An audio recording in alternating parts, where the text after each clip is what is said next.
Looks like Girish, we have everyone now because I can see number of participants is 30. Hey, Shivang. Good morning, Shivang. Satish here. Yeah, I think we have all the participants. We can start the session, Shivang. Perfect. Great. Let me just share my screen also.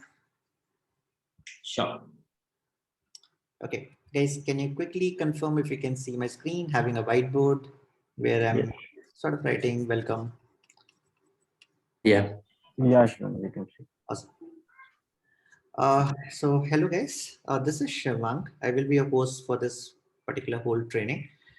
So first of all, welcome to this big data component. And let me put some context and my introduction before we start on anything so that we have the right set of expectations with it.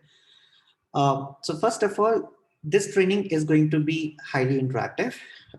So this, I would be surely expecting all of you to be interacting with me quite a lot. So you can unmute yourself at any time. By default, keep yourself on mute just to ensure that we do not have any background noise. But other than that, whenever you want to talk, just unmute and start talking. There is no restriction on that. Secondly, about myself, myself Shivank, and basically I have done my education from IIT Chennai Computer Science, and I have worked with various companies like starting with Oracle. I have also worked with Microsoft in Mobi, and then I started my own firm, which is again into data science and big data domain. And right now I'm doing consultancies with multiple companies. To name few big ones right now, I'm like Facebook London is also one of my client, which is also a consultant.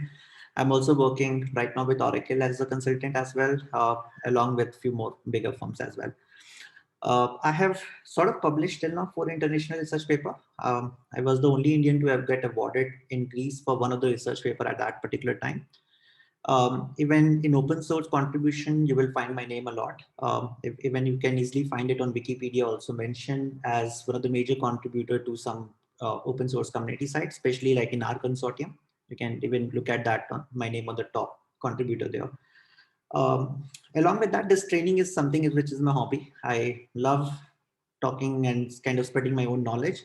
So most of the component which you will be finding in this training will be also coming from my experience as well. So there will be few case studies which I'm going to introduce in the classes, which you will find it very much related to how in the real world you will be getting the project, because the intention is not to just get you into the client zone, but the motivation is that once you complete the training and you go to your client location, they should say, wow, right? So that's the whole idea.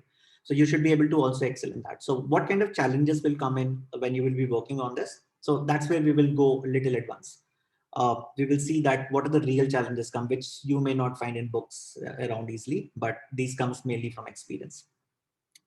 Along with that, there may be few case studies which I may ask you to work on your own. But given that this training is on the day-to-day daily basis, and then definitely after that you will have a lot of work of office as well. So I assume you may not get time. So few of the case studies or assignments I will be expecting you to do in the class itself. So the way it's going to happen is I'm going to break you out into some rooms. So I can see, let's say there are 30 candidates, so maybe 4 or 5 people in one group, and you will be going into a group, and myself and Lakshmi will be keeping an eye on all the groups.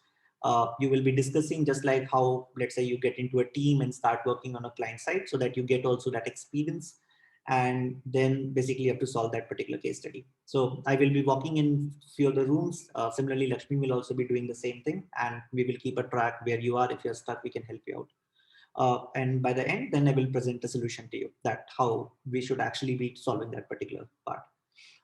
So this is the slight approach we're gonna take, and at the same time, this is going to be heavily in line towards more the practical aspect. Definitely the first class is going to be more theoretical because you need to really understand the architecture of Hadoop before we even jump into anything. And I want to really spend some time to get to the nitty-gritty details of it, because if you want to talk about optimizations, then this knowledge is very much required. And secondly, I believe that since you all will be going to your client location, so there may be some sort of interview happening that will help you, because I also work like a consultant. So when I say that I work for Facebook, so Facebook have also interviewed me and my team for that. Uh, So that way I have that experience that what generally the clients look for, I will be even talking from that perspective so that you get that help as well, that how exactly, what are the client expectations. And once you go out of this training, you should definitely do well versed with this, all this part. Um, I will be sharing maybe a Google Drive link with all of you just to ensure that all the materials which we will be using in the session, you have everything with you and you need not face any trouble like asking Lashmi or anyone outside. I believe all of you will have the access to the Google Drive anyway. So you can just start using from there as well. Now, just one more thing is that I have, since I'm also kind of creating a lot of contents across to multiple places, as well as recently, I was also working with Cloudera. I have sort of written a book for them. You may find some snapshot in the class as well, which soon, should be soon published over the session as well, means with Cloudera side. And I will be showing across some snapshot of it. I cannot definitely share the whole book because there is some NDA agreement which I have to also follow, but you will still be seeing some diagrams and sometime you may see even the full-fledged book, but it will be just, I will be showing you up, but cannot upload it on the Google Drive. Um, so yeah, this is the thing we're gonna go over with. And in the start of the things, there will be three major components we will be covering. Number one, we will be talking about the Hadoop component, which is your normal map reduce aspects of the things. We will also be talking about some data ingestions. For example, we will be covering about Scoop. What is this? If you do not know, really do not bother. We will go into depth and around all this topic. Then after that, we will be also talking about, so let me write Scoop first. Then we will also be talking about Apache Hive. We will also be covering a NoSQL DB, which is going to be HBase, so that you get an insight that when you should be actually looking forward for a NoSQL DB instead of talking with RDBMS. Especially if you're working with big data, you should really be well versed with this because this NoSQL DB is really important. Now, within NoSQL DB, there are a lot of components like we have Cassandra, HBase, MongoDB. So we will be covering one, but at the same time, feel free once you get an insight on this HBase, it's very simple to get to know other DBs as well. Then the second portion, we will be moving to the other components, which is going to be your PySpark, which is your Apache Spark component. Here, we will also be covering some portion with Scala as well, because sometimes you may come across situations where your client may say, hey, I'm basically looking for, or my older code is written already in Scala or Java. So I would still try to keep it more language neutral, but at the same time, it will be a mix of both. So you may find me sometime, I will explain you with Scala, but I can give you a code in PySpark also so that you can go back and read it. Or I can do a vice versa. Anything is fine. Now, within this part, we will be covering majorly on Spark Core. We will be understanding and spending good time over it. We will be looking at Spark SQL. Again, a very important component to understand. And we will be spending a good time over basically with Spark SQL. Then we will be also spending some time, not very good, but some time on Spark streaming component and all. So we are not going to take very deep dive into it, but still we will hover over it to understand how it works. And at the end, we will also be talking with respect to Kafka. This is going to be a third major component, which we are going to also talk in detail, understanding how we send the data from a source to the same side. And also we will be spending some time to understand that how we can create even some pipelines to send across the data. So more, you can say it's going to be much more related to understanding that how you can connect various components. And that component is called as Kafka Connect. And so this is going to be at a very high level picture. There will be still some more topics around to it, but this is at a very high level. These are the things we're going to cover. Now, what you can expect in day one, starting. So before every session, I will be talking about this, that what all things we're going to be covering up in today's session so that the expectation is very clear that what all we're going to talk about. We may not be able to complete all the topics depending on the number of questions being asked. And maybe at some topics, I need to spend a little more time. I may go a little more advanced also. So that can spill over to the next day, but that's completely fine. But in day one, we will be talking about majorly what is your big data component. We will be talking about all the architecture sides. Like we will be also referring to a lot of things within it, like what is SDFS, how it works. We will do a lot of practicals insight with it. Now, even when I say practical insight, I will be giving you one Cloudera instance, which I will upload it on a Google Drive. It's going to be some 5.6 GB file. I will tell you how to load this up and how you can work with it. Second will be the cloud environment, which you will also be getting. I believe you must have all received your credentials. If you don't want to do any hard work, that's more easier way to go for. But it's just that if you use that Cloudera VM, then you can do it as long as you want. So there's no restriction with it. So you can do both the ways. I will explain you both the ways how to write the code. So we will be majorly focusing on HDFS. This is going to be the major focus today, but we will be talking about all the architecture, like how we write the data, how we read the data, how basically this name node system works within it. All the Hadoop components, what are required, we will be talking about that. If the time permits, which looks unusual, but still if the time permits, we will also be starting on Scoop. Okay. Otherwise, Scoop will be moving towards tomorrow. And in Scoop, we will hit our first case study. Okay, and I can tell you this is going to be a tricky case study, not that straightforward. You will spend some good time on it. I will give you a very huge amount of data, and there will be a lot of challenges in it. Like the data will not be clean, and there will be a lot of issues within that. So anyway, we will be solving one particular case study after understanding the whole scoop, which will give you a complete flavor and the confidence that even when you get the data from the real world, how you can deal with it. Because in real world, unfortunately, we don't get the better side of the data. That's the biggest challenge with it. So this is going to be the agenda for today. First of all, any questions or anything which you have before I start the session?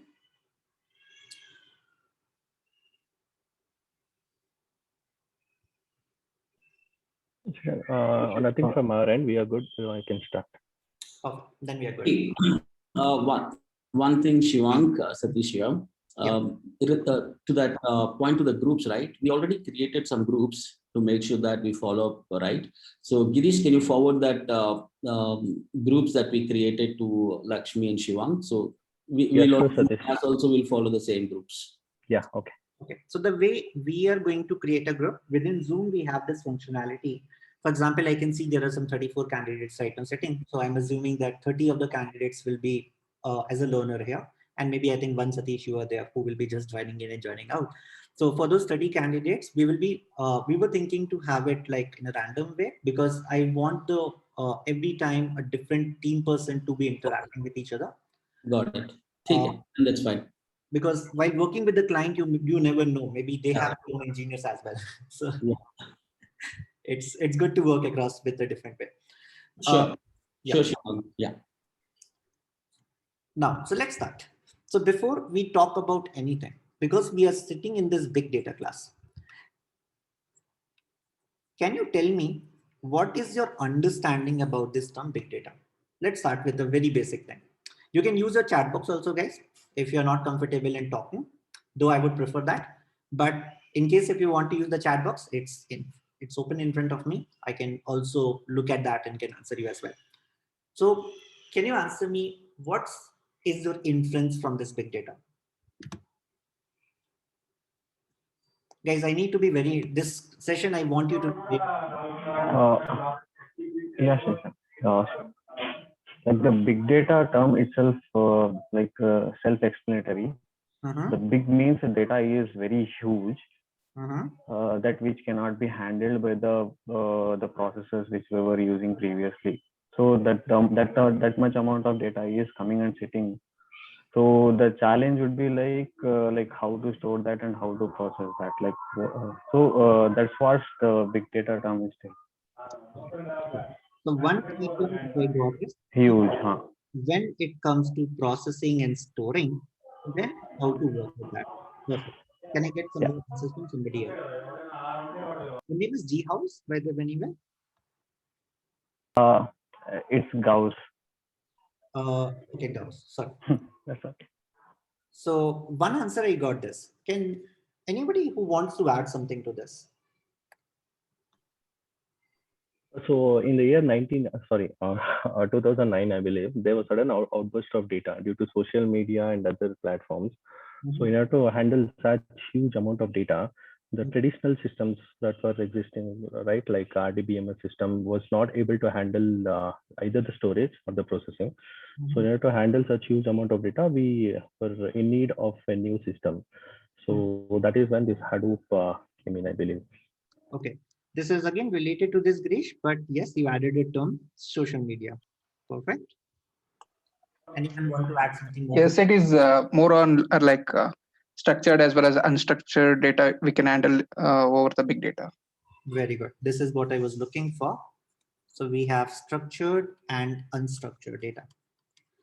Now, for people who do not know what is structured and unstructured, so first of all, let's talk about data so that you get a reference about what is structured and not. So this was, who gave this? I think it's Abhishek, right? Manju. Manju, yeah, I'm so very good answer. So when we talk about data, right, I think all of you have given the right answer.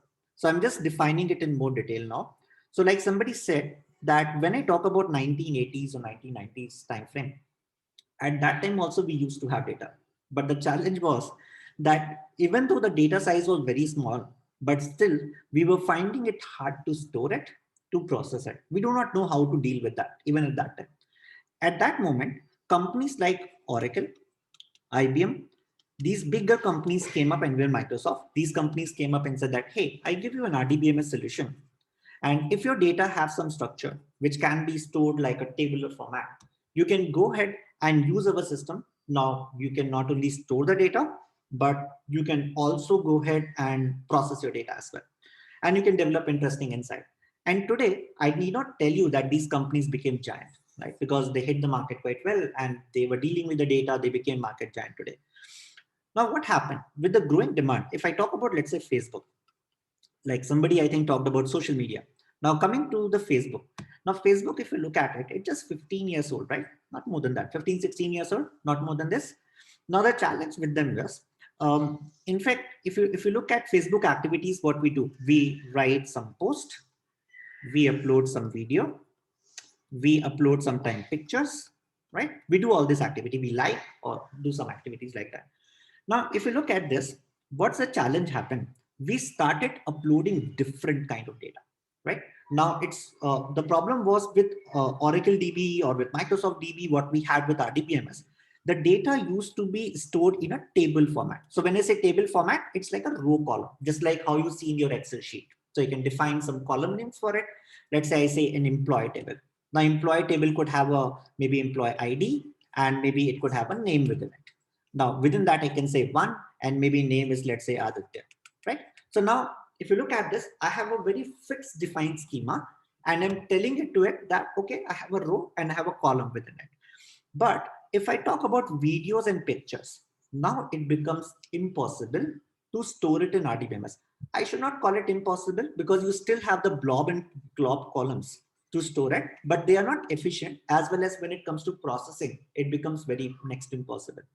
So that's where this video and pictures became second kind of data. So this tabular data, we were calling it as structured data. So we were calling this data as structured data. And this video and pictures, which is completely not at all in the pattern, in any pattern, we cannot store in a tabular format, we started calling it as unstructured data. So this is a different kind of data. Now the sad part is that 80% of the data what we have with us today, it's a rough number, it's not like something fixed, but 80% of the data what we have today consists of your unstructured data. And if I talk about structured data, we have roughly 5% of the data only, which we can call it like a structured data, which have the fixed schema and structures around it. Now you may say, what about the remaining some 10-15% where it is lost? Now, this is generally being, there is a third category, which we also use it a lot. In fact, you all might have used it in some of the other projects. This is called as semi-structured data. Let me explain you what is this. So you all must have used emails, right? In your email, if you look at it, it have the fixed defined structure. Like we will be having a from field, we will have a to field, we will have a subject, maybe we will have a CC also, and then we have a complete body, right? It have a fixed structure, but we don't store or keep all this data around in a RDBMS table format. Now, this type of data, if you look at it, we can call it as semi-structured data. Now, if you look at it, even actually, if you talk about Google, how they store it in a key value store. I'm not going into that because once we come to the NoSQL DB, we can talk about it more, that how exactly we store it. But it is not stored in our RDBMS system. So all your emails which comes in goes into some NoSQL DB for the same reason. And this data, though it will have some sort of pattern, but it cannot be stored into DB table. In fact, we more rely on the metadata part of it. For example, you all must have known something called as XML. or JSON format data. Anyone who do not know these formats? I'm assuming everybody knows it. If not, just please feel free to ask. Means don't think that any question is a basic question. Just say that, hey, I want to know about it. So in XML, as you all know, we create tags, right? And within that, we put something, then again, the tag is closed. In the same manner, in JSON, we store the value like a key value pair. Like for example, I would say name is my key, and the name maybe could be, let's say, Lakshmi. Maybe the address, if I talk about, this is a key, and the address, which is, let's say, Bangalore, is going to be my value across for it. So this is a key value pair, which I'm defining it as JSON again. Now, if you look at this data also, we are not storing these data into DB tables formats. We are going to handle in a different way. Like I already took a name of NoSQL DB, but there are a lot many other tools as well. So now this portion is also called as semi-structured data. Again, that's even more right now with us in comparison to your structured data. In fact, if you have developed any microservices or something like that for now, if you do not know what is microservice, please ignore it. That's not a big deal right now. But people who know it, if you have developed microservices and if you have to interact between those microservices, what generally happens is that you kind of transfer the data using some sort of JSON format or some other formats, right? So you make those interaction even using that. So we are having a lot of semi-structured data with us as well. So now this all talks about the data component for it. So we understood right now about structured data. We talked about semi-structured data. We talked about unstructured data. Now coming back to it, this huge part, which we just talked about, this denotes the first property of your big data, which we can also term it as volume component of it. In fact, IBM came up with some random names with it, like which start all with V, and later a lot of people added few modes to it. But let's talk about the major component. So when I say volume, now this volume component basically talks about the size of the data. Now, there is a like a lot of people may I would say a lot of people have this conflict. They say that, okay, what at what size I should really call this data as a big data. Now the challenge is even for, if let's say if I'm a startup and if I'm a big company, maybe as a startup, maybe for me 1 terabyte could be a big data. Maybe for a big company, maybe the 10 terabyte could be a big data. So it depends on lot many factors. But if you ask me in a random note, if we look at the current existing hard disk sizes, what we have 16 terabytes as the capacity of the highest size of it. Though yeah, now in cloud they have combined it and you can still create more, but 16 terabyte is like the highest size what we have with respect to storage. Now, so we can say that if we are not able to store or process in a single system, when we fail and we have to go beyond one system, then we start talking with respect to that. We need to work on the distributed system mode, or we can start talking with respect to big data now. So this is a very layman term definition. This is not going to be sort of an official things to talk about. But yes, if you're going beyond some size above 16 terabyte, definitely it cannot be handled by a single system. If basically because the maximum size what we have available is this much right now with us. And even if you're trying to keep on a single system, it may not be that performance efficient as well. So that's something also you need to keep in mind. So this is all the data which we are talking with respect to volume. Now, even I just took an example of Facebook, but in similar way, we have even Twitter. We have so many other companies also like Snapchat, LinkedIn. All these social medias companies are also generating data, which is very huge in size right now with us. And that have actually created the lot of demand with respect to your big data world right now. So coming to this part again, which is the first component is volume. So whenever we define this characteristic in terms of huge part, which we cannot be handled, we are calling it as volume part. Second part is variety. I just talked about different kinds of data what we have. So when I say variety, like we have structured data, unstructured data, semi-structured data, all this kind of data what we have, we can call it as variety component. Now, third component, we can either call it as rate of change or we can say velocity. What does this define? The problem right now in today's world is the nature of the data is very dynamic right now with us. because it may be due to the changes of a lot of transactions what we have. And sometimes what happens is maybe the data schema, what we have used it for writing, maybe I want to process it with a completely different schema as well. So the rate at which this data is also changing is becoming a very important component as well. And that defines my velocity component, means the speed at which the things are changing as well. In other words, we can also call it as well, the rate at which the data is also coming to our systems as well. In fact, I will be showing some case studies around that as well, that how RDBMS system will completely fail when we talk with respect to the higher velocity what we have, and how big data component can help us around with that. So this defines my third property. Fourth property, which is very, very important, is a veracity component. Now, what is this veracity component? Veracity component talks about the quality of data. Now, unfortunately, since all the data which we are getting outside the world, the problem is that this may not be accurate. This may have a lot many issues coming on that, maybe because of different file format, because of the corruption of the data what we have. So how we deal with this also. In fact, we will have some case studies around this as well. In fact, all these components you will be seeing it when I will be going further, that how RDMS systems will fail and why we have to think about only big data systems there. Even the data size could be even little lesser, but still we will be going across with the big data ecosystem. So you should be kind of be able to distinguish where exactly we will be thinking about this big data term. First of all, any questions till this part? Everyone clear?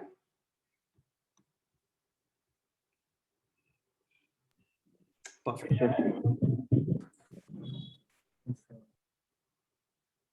Yeah, Kaushik was saying something. No, we are good. So talking about one more example now. So we just understood about what is big data with the properties which we have just seen. Now going further, as a second thing, let's take some use cases. Let's understand with some use cases how things works with respect to, let's say, this big data ecosystem. Now, uh, this will be sort of an analogy which I'm going to use right now. So let's say Satish is here, right? So let's say Satish. So Satish, you're a manager right now, or you're a team lead? Manager. Manager. Okay.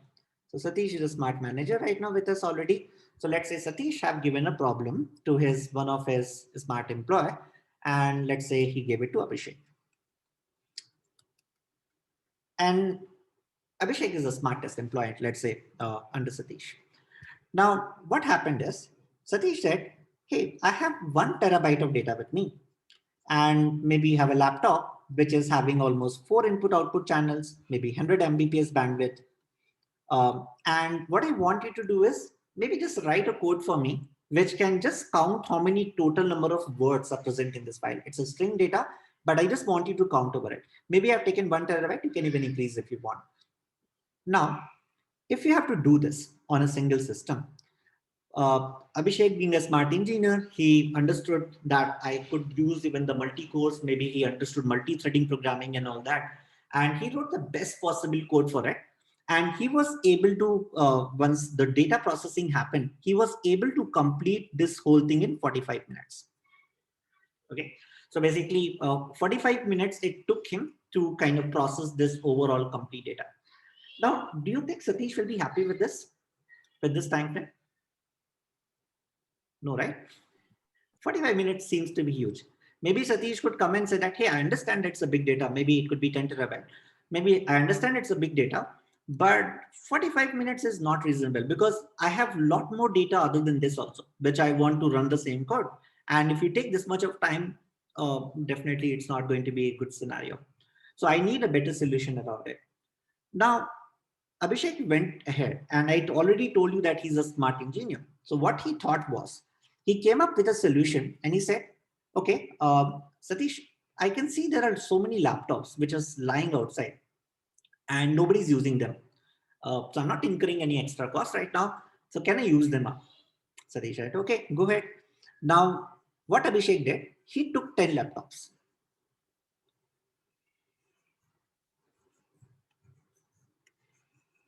He simply took these 10 laptops And what I did here is he said, hey, let me divide this. Let's say if it was 1 terabyte, let me divide this into maybe 100 GB each, 100 GB here, 100 GB here, and so on.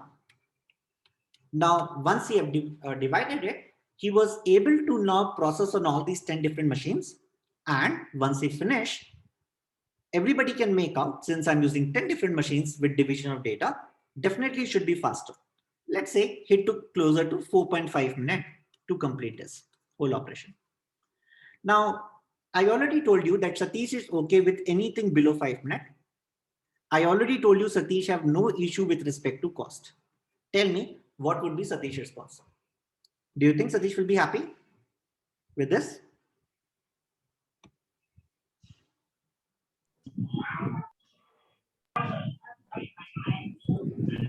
Yeah, for this Yeah, I 4.5 think so. minutes.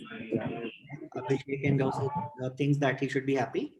Yeah. Yes, he must. He should be happy. Yes, I think. The same. Guys, I need others' response also. What do you think, Deepa? Deepa, you can unmute yourself.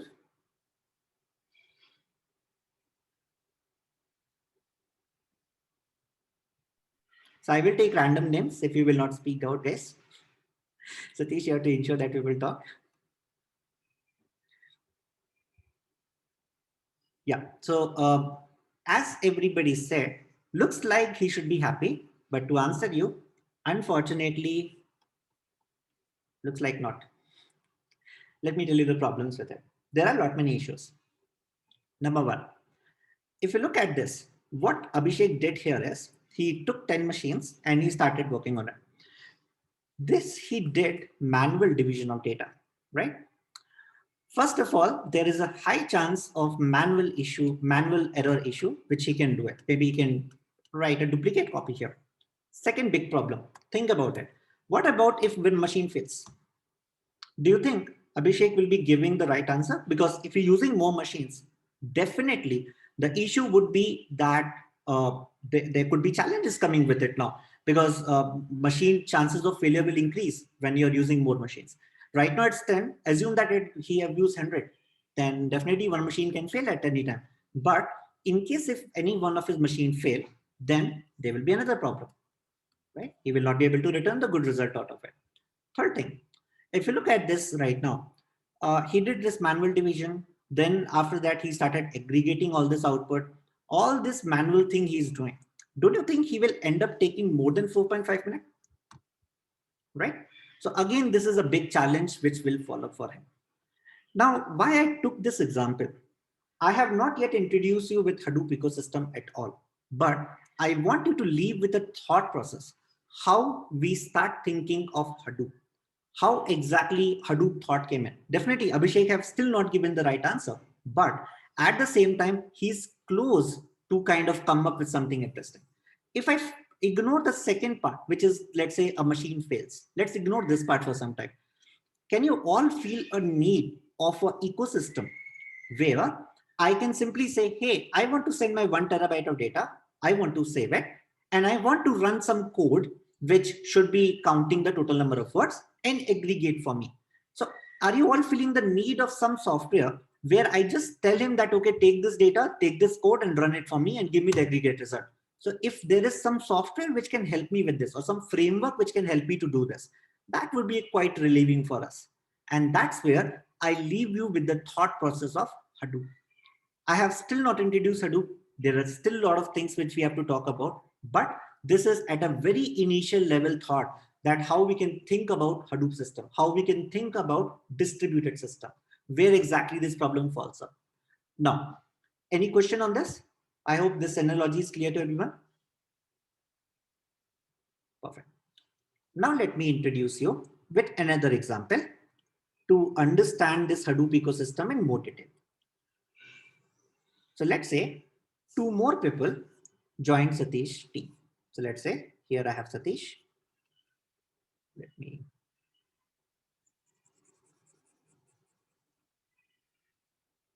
Let's say he's Satish. And let's say Abhishek was already reporting to him. Let me take a few more names. Let's say Aditi and Arun. Let's say right now, these three people have joined Satish group and they started working on a project. So what happened is, let's say generally in your teams, you get projects, right? Let's say all these three folks are reporting to Satish and they all are currently free. Now what Satish will do in this case, he will divide the project into three parts, right? He will say P1, P2, P3. He will say, let me go ahead and divide this project and let me give you all this work to start with. So let's say he gave to Abhishek, hey Abhishek, take the project P1. Hey Aditi, take the project P2. Hey Arun, take the project P3, work on a specific timelines and return the result to me and I will return it back to the client. Now in this situation, if you look at this, the challenge is, okay, fine. Looks like everybody can complete it and give it back on their respective time. So in the first scenario, definitely Satish will be very happy if they are able to return everything. But unfortunately, in the corporate world also, we don't always have the happy scenario. Sometimes we could also have some bad scenarios also, unfortunately. So for example, let's say Arun took an emergency leave. Okay, he has some family emergency right now and he became completely unavailable. He cannot basically stick back to the project. Now in this scenario, will Satish be able to deliver this project on time to the client, or he have any kind of thing to be delivered? No, definitely. Now Satish will no more be happy with this scenario. But remember, managers are paid more than engineers. Why? Because they are smarter, right? They always track all these things beforehand. So what he will do, he will come up with a nice plan beforehand itself. So what he will say, hey, Abhishek, um, you're doing a good job. I know you are very responsible. You could be promoted. When you will be promoted, I don't know, but you will be promoted someday. And since you're doing a good job, I want you to back up Aditi project. Now Abhishek may say, hey, I am already busy with project P1. How can I take project P2? Um, the idea is that you are not working on P2 right now, but given if the requirement comes up, if Aditi is not able to deliver, then only you have to work on it. But otherwise, okay, keep working on project P1. Same way to Aditi, work on project P3.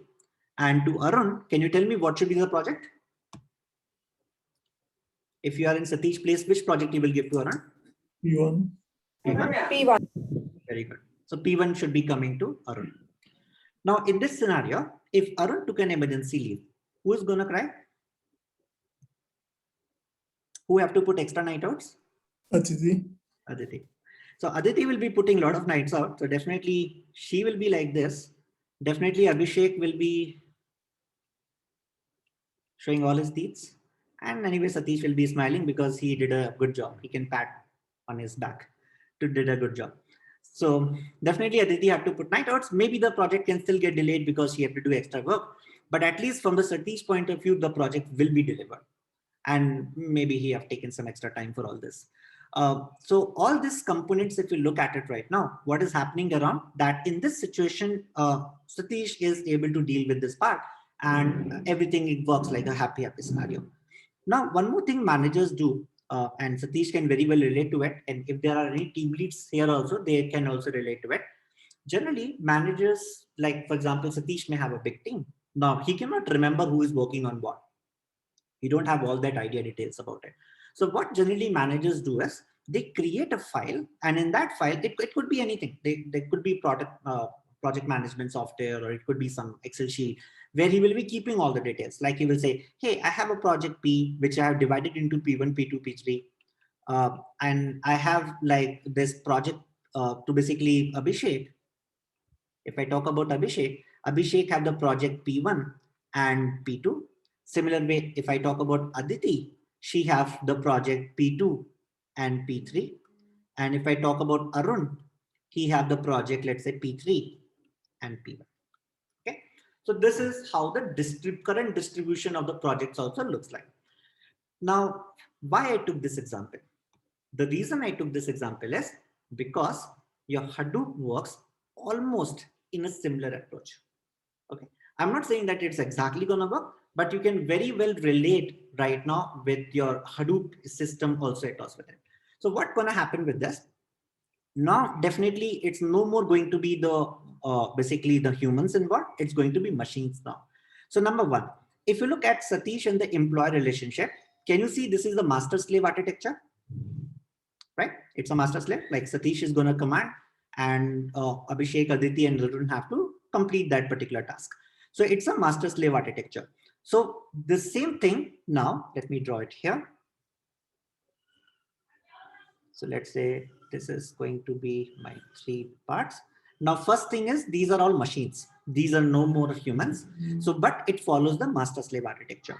Now, this machine, what you're seeing is like your master machine. And these 3 are my slave machines. Now, what's going to happen?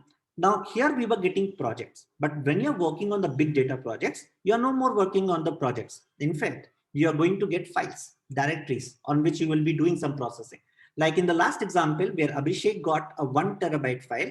So it was a file on which he have to run and tell that what's a word count, total word count of this file.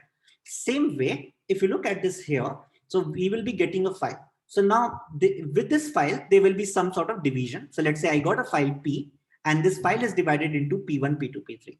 How it's divided, I will come into detail of this, how this is divided. And in fact, how it works internally in detail. Now, so this file got divided into P1, P2, P3. And then what's going to happen? Let's say P1 file will come here, P2 file will come here, P3 file will come here. Now there's some naming convention for it. So this master machine which we have, we can call this machine as name node. Let me correct myself. This is just for your understanding. Actually, this name node will be a Java process, which will be running in your master machine. Okay. So this machine is never called as name node, but just for your easy reference so that you can relate with this particular example, I'm just giving it a name. Okay. But this will be a Java process. Same way, these slave machines, we can call it as data nodes. Again, repeating, this is going to be a Java process running on some machine. So this is going to be data node 1. Let's say this is going to be data node 2. And this is going to be data node 3. Now, one thing which is going to happen in this case is once we have this thing defined, now tell me one thing. Since I'm working on machines, if I go back to this problem of Abhishek, the first problem which I said we have not yet, second problem, sorry. What about if one machine fails? The second problem we have not yet solved. So this problem was, what if a machine fails? Because the chances increases of failure once you have more and more machine attached to it. Now, if you come back here, here also there are chances that one of the machine can fail. So in this case, don't you think the solution which Satish have applied here, we can apply the same solution here also? Everyone agree on this? Yes. So here we can have the similar sort of solutions being available. So let's call it as P2 could be saved here, P3 could be saved here, and P1 could be saved here. Now in this situation, if any one of the machine can fail, I'm still okay because the other machine will take care of it. Now similar to Satish, he was keeping the details about like who is working on what. Similar way, even name node keeps all the details with itself. Like it will say, hey, I have a data node 1 which have the P1 comma P2 with it. I have a data node 2 which have, let's say, P2 and P3 with it. And I have a data node 3 which is going to be, let's say, P3 and P1 with it. Okay. So now with this scenario, this file which we are keeping it up, this is going to be very critical file and we call it as metadata. I will be talking about this in very detail in coming few minutes, that what all things we keep inside it, where we store it, where we keep backup copies, and what exactly happens inside Nimrod. All the things we will see. Even we have not yet talked about one more scenario. What about if Satish took an emergency leave, right? We have not talked about that scenario. We will also see that in some time, that how to deal with this situation if the master machine itself fails. Now, but for now, we understood at a very base level how Hadoop works. Now, this thing, what we were doing here, like creating the extra copies, we call it as replication factor. This is called as replication factor. And in this case, my replication factor value is going to be equal to 2. Okay. So in this case, you can see that P1, we have created 2 copies, P2, we created 2 copies, P3, we created 2 copies. So in this example, I have kept replication factor as 3, but let me ask you one question. What will happen if I make this replication factor as 3? What is the change which is going to happen in this diagram? Every, Each data node will be having all the three projects running in it. Correct. So in this case, P1, P2, P3, or in fact, P1, P2, P3 will be available on all the data nodes now across for me.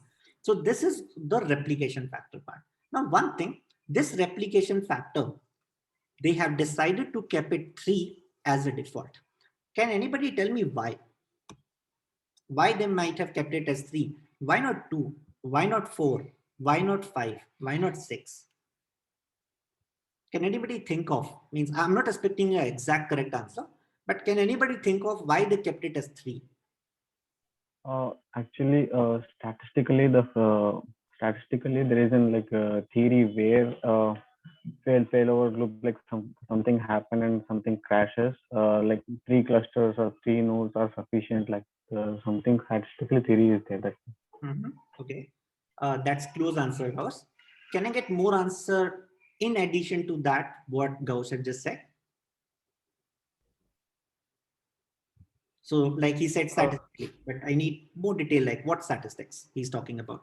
Like, see, if one machine or like one project gets failed, like from the other two, they can get the access. But if you have more number of divisions now, so getting the access for each project would be hard. So that is the reason, like they kept a minimum of 3 systems, like division of 3. Then I can also give it Shivang, actually the probability of failing, Hold the three on, clusters. hold on. You have already given the answer. I need from somebody else now. If 3 is there, one is failed, or one is working, and another one is backup. Okay, then that's okay. My another question is, so I understood that 2 is not a good number. Fine. What I'm trying to understand is why not 4 or why not 5? I think the idea behind this is to keep the cost under minimum. I mean, to Costing in today's storage wise, I don't know. Actually, hardware is very cheap. Actually, if you go across with the Gauss answer, you will be able to answer it well.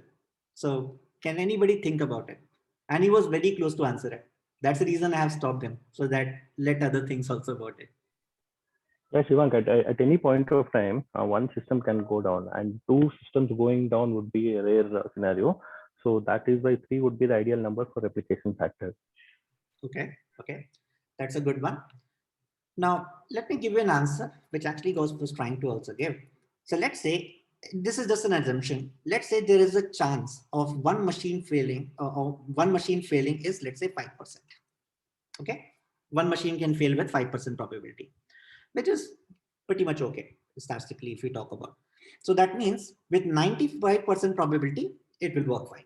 That it looks like for one machine, which means if I keep one replica, in that case, the failure comes out to be 0.05, which looks huge, right? And the probability that my data will not be lost is going to be 0.95. This looks good for one replica case. Now, let's talk about another case. If I have 2 replicas. Now, in this case, if I have 2 replicas, don't you think, talking about probability, if I have 2 different events to occur, like one machine can fail and second machine can fail, then what we do generally in that case, we say 0.05 into 0.05. Can everybody recall this from the probability theory? Very simple thing. It's 2 different independent events. So since both the events have to happen, so I will multiply these 2 probabilities. So what will be the output for this? This is going to be 0.0025. Okay, correct me if I have done some mistake here. Now, what about if my data will not be lost in this case? So you can just divide, subtract it from 1. It will give me, I think, 0.99, I think 75, right? So this is going to be the one. In this case, what is the difference coming between these two? If I talk about, the difference is coming out from 0.0475. Everyone is with me on this part? How this is coming, right? Now, let's go to the 3 replica part. Let's go to the 3 replica. Now, in this case, if I have to do with 3 machines failing, I have to multiply one more time with this, right? If I'm correct, if I multiply with this, I should be getting 0.000125. If I subtract it with 1, it should be 0.999. I think 8. There will be some more numbers, I think 875. Now, I just remember it. If I'm wrong, just correct me out again. Similarly, here, if I look at the marginal improvement, it will be not that much, but still it will become somewhere to 0.002, right? From 2 replica to 3 replica. Let's go to 4 replica. Okay. With 4 replica, if you keep on doing this, I think this will come out to be 0.0000625. And here it will be even more reducing, 0.999999375, if I remember it correctly. And if you look at the marginal improvement now, when I say marginal improvement, we are just subtracting these okay, numbers from the above. So in this case, the marginal improvement will come out to be very, very low. Okay, it will be like 0.00001, something like that. It will be very, very less. So from here, if you go from 3 replica to 4 replica or 4 replica to 5 replica, what will happen is this number will start decreasing, which we are talking about the probability that the data will not be lost. Since that number is not decreasing, we definitely don't want to increase the cost unnecessarily just for a very small, means too much decimal sort of changes around it. That's the reason we will be keeping this part to 3. And that's where they basically came up with this number 3 instead of 2 or basically 4 around it. First of all, everyone clear with this part? How we came up with the number 3? So those, that was a good answer. I think you were coming to that when I stopped you. When you said probability, I immediately made out that you are on the right. Shivan, can you explain why not 4 once again? So if you go with 4, right? If you do this 2 subtraction, I don't have the exact number, but it will come out to be 0.000, I think 1001, something like that. So the marginal difference is coming to be more lower. Means very small. So that's the reason we are, and even if you will go with 5, it will be even much more lower. So the improvement is not happening that much here. That's the reason we would prefer to go basically with margin 3. But again, all this calculation I have done with an assumption that a machine failure can happen with 5% probability. Yeah, thanks. Yeah. Any question from anyone? Okay, perfect. So, Shivang, is there an acceptable range for the margin of failure? Like, here you say with 5% failure with 1 replica and with making three replications, it would reduce to 0.002, right? So is there an acceptable figure that we need to look for? So the way we have taken it up is, if you look at this number, means this is basically reducing a lot from here. That's the reason we have stopped it here. Because if I talk about 1 into 10 to the power minus 5 marginal improvement, that's pretty low. But if I talk about maybe 2 into 10 to the power minus 2 or 10 to the power minus 3, it is still a marginal okay difference to go with. That's the reason we have decided to go with this part. And again, since I have done with this 95% calculation, if you are using a commodity hardware. So one more thing in Hadoop is that these data nodes, what we use it a very generic one. Means we don't bother about taking a very high class hardware around it. So even the probability could lower down to 90% also, because you're using maybe old systems which could anytime fail as well. So in those cases, if you will look at these, if you do these calculations again, right, which I have done it here, so you will notice that this difference will be still okay. But after the 3 replica, the margin difference will again go down to a very huge extent. That's where this 3 number came out to be like a magic number coming from this probability theory. In fact, I have worked with petabytes, not in the petabytes, zettabytes of data when I deal with Facebook, and they also use replication factor as 3. So basically at that scale also, they don't go beyond that because they don't see much of the impact coming from it. Okay, got it. Yeah. Any other question from anyone on this? Now, one more thing, guys. So this gives me an answer for 3, right? One more thing is, we always try to keep this replication number to odd number. Now, nobody is stopping you to change it from 3 to 5 also. Maybe you think that your data is very critical. Maybe it's a financial data and the client is sitting at your head that, hey, I don't care, but I need 100% confidence that my data should not be lost. Now, I have never come across this situation, but let's say if you come across the situation tomorrow, and maybe you decided that, okay, let me keep the replication factor as 4 instead of 3. That's not a good choice. Okay. Reason being, you should always try to keep your replication factor as an odd number. The reason is, when I will go ahead, I will explain you, we will do something called as checksum. So when the data in the data node, when your data is sitting, a lot of times what happens is your data could get corrupted also, maybe because of any reason. Now, in those cases, it's always a good idea to keep an odd number, because what happens is, let's say I have a block B1. Okay, so let's say if block B1 and block B1 of two machines are of similar checksum, but maybe the third machine block B1 looks like a different one, then in that case, I can easily make out that, okay, it looks like this one is not the right one. And we can easily kind of remove it, and then name node will do some operations to bring back a replica copy of it. But so it's always a good idea to keep it. That's the reason with the odd. So either you're going from 3 to 5, which is okay, but don't make it from 3 to 4. Okay, so that's something, if you have to change it somehow, then keep this number across, because internally otherwise Hadoop will get confused whenever this situation will occur of data corruption. But I can tell you, you will never come across this situation where you have to change it from 3 to some other number. Now, one more thing. Okay, before I go ahead, any other question from anyone on this?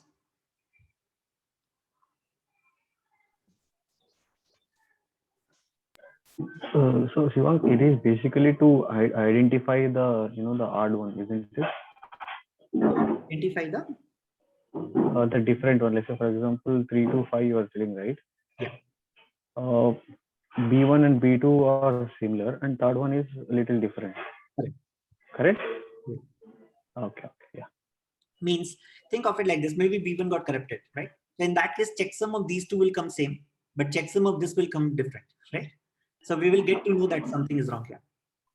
Okay. If you do not know checksum, you can think of it, let's say, doing some hash function, applying some hash function on some data and getting some unique number out of it. Okay. One more thing, guys. When we talk about these systems, right?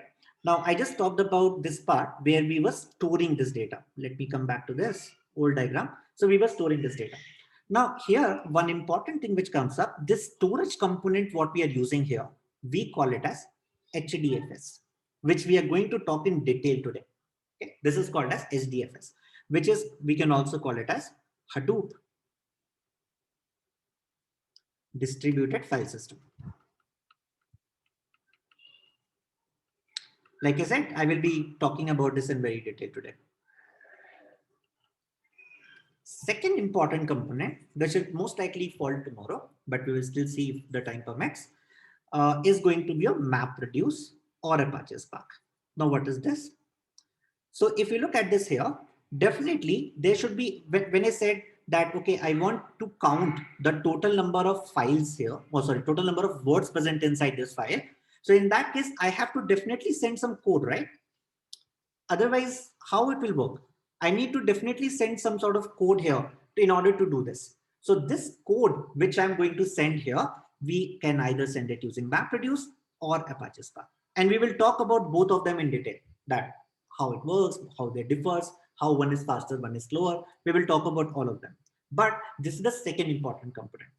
Third important component of Hadoop is, so let's say if Satish got, let's say, 30 people to report to him, then don't you think it will be very difficult for Satish to do all the job? If I say to Satish to not only keep the records, but also to take care of division of project, monitoring it, taking care of each and every activity, do you think Satish will be able to do it alone? No, right? He needs some help. So for that, we have something called as, in a similar way, we will have something called as YARN. Okay, and we will also talk about YARN architecture in detail. If the time permits, most likely today only. I will explain you how YARN will play a role here and what are the components basically will be involved in it. And in short, we call it as cluster manager. Okay, so for now, don't worry about what it do, because I'm going to go into depth of this, that how it looks like.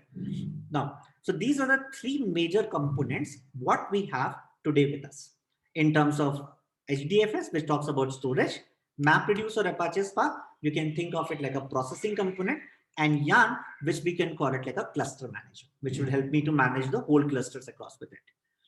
Now, then second part, which is again an important component with it. So we just understood about, okay, how this system works, but we have still not talked about how we store the data into my HDFS now. Now, let me tell you one thing.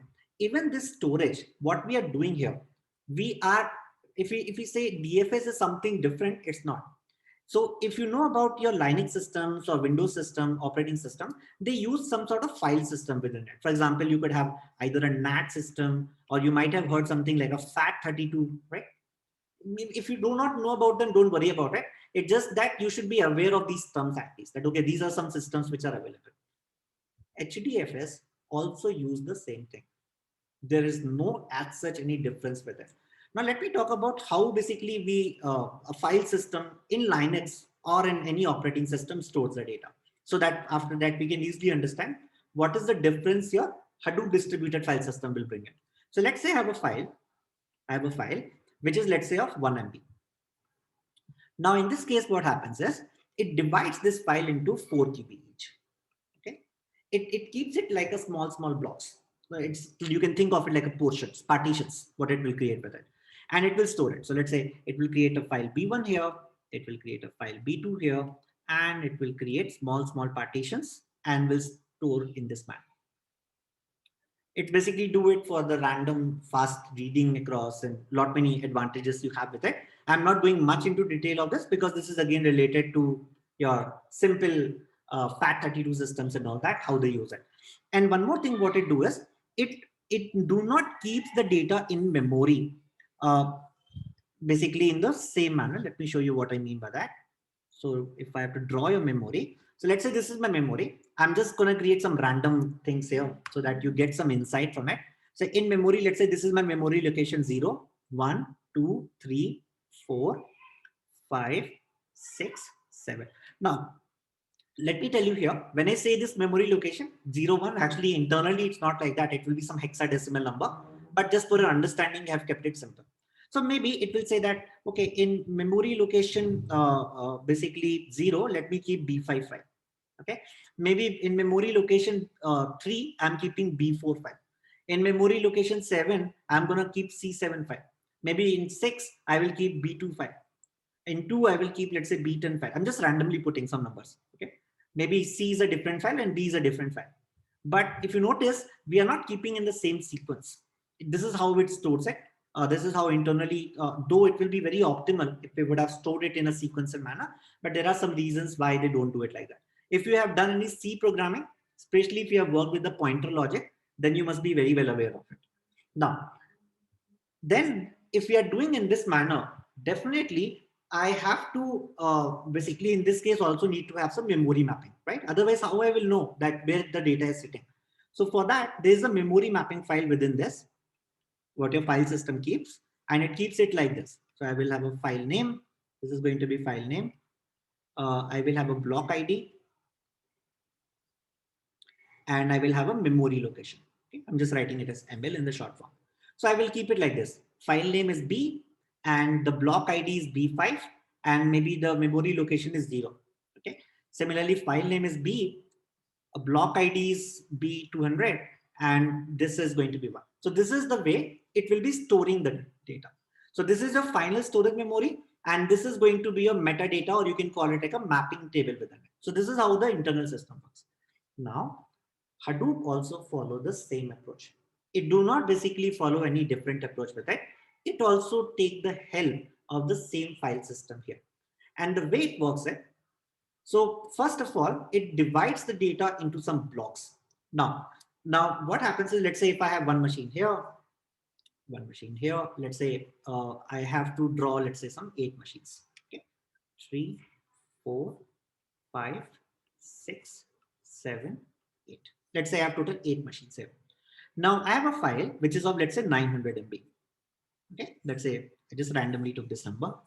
Now this is 900 MB. So what Hadoop will do, it will divide the data into 128 MB each. First thing. Now this number comes in Hadoop 2.x. I will very soon come to Hadoop 1.x and Hadoop 2.x discussion. So you can think of Hadoop 2.x is the latest working version. Though right now we also have Hadoop 3.x, but we will still be talking about Hadoop 2.x because 3.x is still not that mature. Now in Hadoop 2.x, they came up with this number of 128 MB. Hadoop 1.x, which was the first version, of Hadoop, they used to give 64 MB. If you want to talk about Hadoop 3.x, they made it 256 MB now, but this number is configurable. You can go ahead and change it. But if you're changing it, make sure you should have a proper justification for that. Reason being, if you are creating 128 MB, can you tell me how many files it will create in this case? How many files it will create?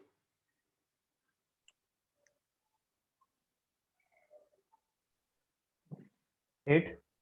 8. Okay. What will be the size of each file? Every file will be 128 MB.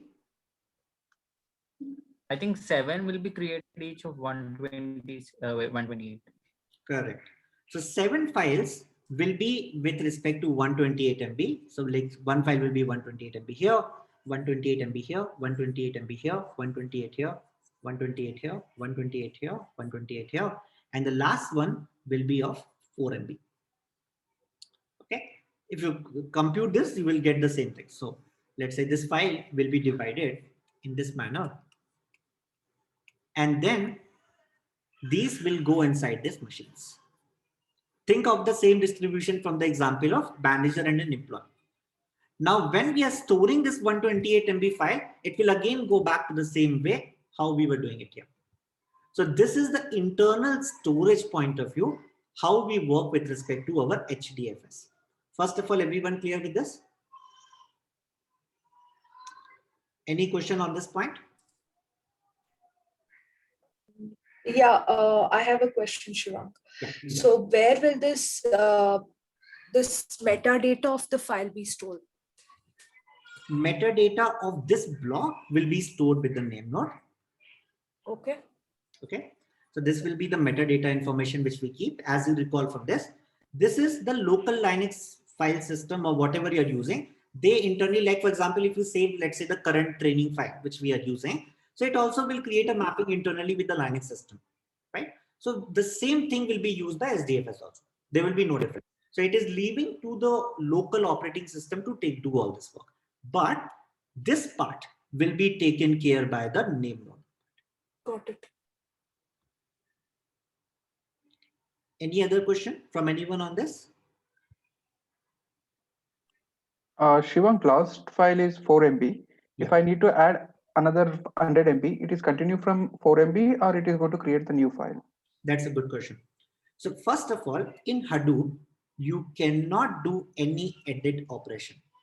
What I mean by that, what happens is, let's say when you're working on your laptop and if you have a file, let's say if you open a file, what will happen there is that you can go ahead and edit the file at any location at any point of view, right?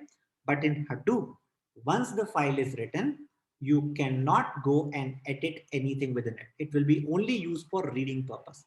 That's one of the major drawback, I should say, or in other terms, we can say that it is a difference with the RDBMS system. In RDBMS systems, you can go ahead and update anything as per your wish, but here you cannot do that. In the later version of 2.x, they have allowed to append it. What I mean by that, if you want to add something, so let's say if you have already a file, let's say called as part 000, then you have a file part 001. Let's say all these files are already written as part 008. Let's say in this part 008, you have 4 MB file. Okay. So now if you want to add something as an append operation, then it will go in loop 009. It will not go and do any edit here. Clear on this part? But a small thing, like if it is going in an extra, but where will it store in the main Hadoop system? So it is using the same your Linux system or whatever systems you are storing it, right? So let's say if I say this 128 MB, I'm calling it as part 000, right? So this file is getting stored here. Now let's say like Arun have just brought up an example. Let's say I got one more file and I'm using, let's say somehow the append operation. So in that case, maybe it can go to any one of the machines. Maybe that part 009 can go here also, depending on where name node have instructed. We will see that from the yarn side, that how it goes, or when I go to the SDFS write architecture. But so it can go based on that in any of the locations. So maybe in this machine, I will have not only part 009, I will also have part 00, let's say 7. What did Ishwar? Okay. Like normally you said that only 128 MB only will be stored, right? But again, there will be any partition inside it. So you can see this one, right? It is already storing it into 4 KB internally for you. It is still going with the fat NTFS and all those file system. So whatever your current existing file system will be there, your Hadoop will use the same thing. It's just that at the bigger file level, it has created into smaller blocks. Fine. Any other question from anyone on this?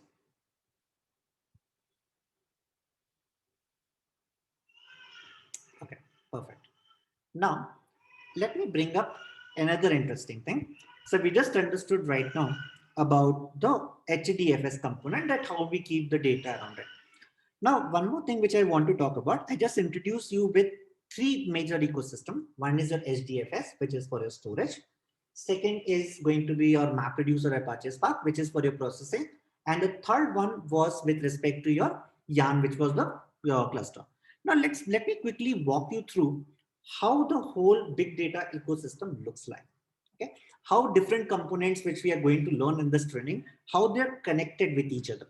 So with this knowledge, once we understand that, then I will go deep into your name node topic, and then we will start talking in SDFS in more detail. Now, to start with, here at the lower level, let's say I have my HDFS setting, which is a Hadoop distributed file system. Now here, let's say I have the Yarn setting, which is my cluster manager. On top of it, I have MapReduce. Here, let's say I have my Apache Spark. Here I have, let's say, Scoop, Flume or Kafka. Let us first talk about this much. This HDFS, as we know, is my storage layer. We want to store the data. So let's say I have some data which is sitting into my RDBMS system. Okay, let's say some SQL data is sitting, and I want to bring it to SDFS or vice versa. Anything could be true. Now, in this case, how I can do this, how I can make this transfer from HDFS to Scoop or vice versa. So first thing is we can use a tool called as Scoop to do that, because we need a connection here, a tool which can help me to connect between both these entities and help me to transfer the data. Second tool, let's say if I have weblogs, like unstructured, semi-structured kind of data. So for those things, I can use tools like Flume, Apache Kafka, and all these tools will help me to transfer the data to SDFS. Okay, so this basically talks about your ETL component, extract, transform, load, right? So basically I'm talking about loading the data to my Hadoop systems. We will be talking about Scoop in detail tomorrow, that how we do that. Now, on top of this, I have Yarn sitting. On top of this, I have MapReduce and Apache Spark sitting. Yarn, I will talk in detail later, but for now, just understand Yarn as the cluster manager. It will help you to manage the things. Now, let's talk about MapReduce and Apache Spark. In Hadoop 1.x, means in the first version of Hadoop, we only had this MapReduce. There was no Apache Spark as a first thing. Now, what happened here was, when I talked about MapReduce, in MapReduce, there were a lot many challenges. Like it was working great, like you were able to work with the big data systems. Everything was going really great. But I will talk in detail why those problems. But right now, let's talk about some problems. Number one, MapReduce was written using Java programming language, and all the code which you can write here could be in only Java programming language. Now, one big challenge will come with it. People who know Java programming also still find it very complex. At least when I learned it first time, I found it very complex, and I keep hearing the same from others. And anybody here who have done any single MapReduce programming, they might be very well aware about the complexity of this part. So Java is little complex. And on top of that, this MapReduce was making it even more complex programming on top of it. So it's not easy to learn. Second thing was, the programming was very specific to some key value pair. Now, what is key value pair? We will see that in some time once I move to MapReduce section. But this key value pair, you are very much restricted to solve it only using this. Third, which was the biggest drawback, was it was very slower. In fact, within few minutes, I will tell you why it was slow. Within few minutes, once I will explain you MapReduce programming, I will give you an insight why this is a slower tool. Okay, why this was, and this was a big headache because it takes a lot of good time, and that's where people do not like it, because if you have a bigger data, it takes even much more time. Now, what happened with this? Though it was working fine with the issues, people start working on something better, and they came up with Apache Spark. Now, Apache Spark solved all these problems for us. First of all, you can write your Spark code in Scala, Python, Java, or R. Okay, any programming language like this. You're not restricted to key value pair. You can write in your own way. We will see to that. Third is it is faster. Why faster? We will see in some time. I will show you with the same analogy way that why this is going to be faster. But this is going to be really fast in comparison to your MapReduce programming. So that becomes an advantage. And now I would say almost 80% of the project right now are sitting into your Apache Spark, but still 20% of the projects are sitting in MapReduce, including companies like Facebook. Okay. Even I work on a project there which is relying on MapReduce. So I will tell you also where this thing happened and which kind of projects still are sticking to the MapReduce component, because 20% is a big number in terms of the projects what we have today. Now, on top of this MapReduce, now we have some more components. Now let's take a scenario where how many of you have watched this movie Social Network? This was the story about Facebook. I did. That's it. Okay, how was it? It was good. It clearly shows highs and lows of Mark Zuckerberg. Correct. Now, can you tell me how Mark used to do hiring? It was shown in that movie also. I'm sorry, I did not hear that. Can you repeat? Do you recall in that movie how it was shown that he was doing hiring, the hiring process? I'm sorry, it was long back. Sorry, I don't remember. Okay. Anybody else who can recall that?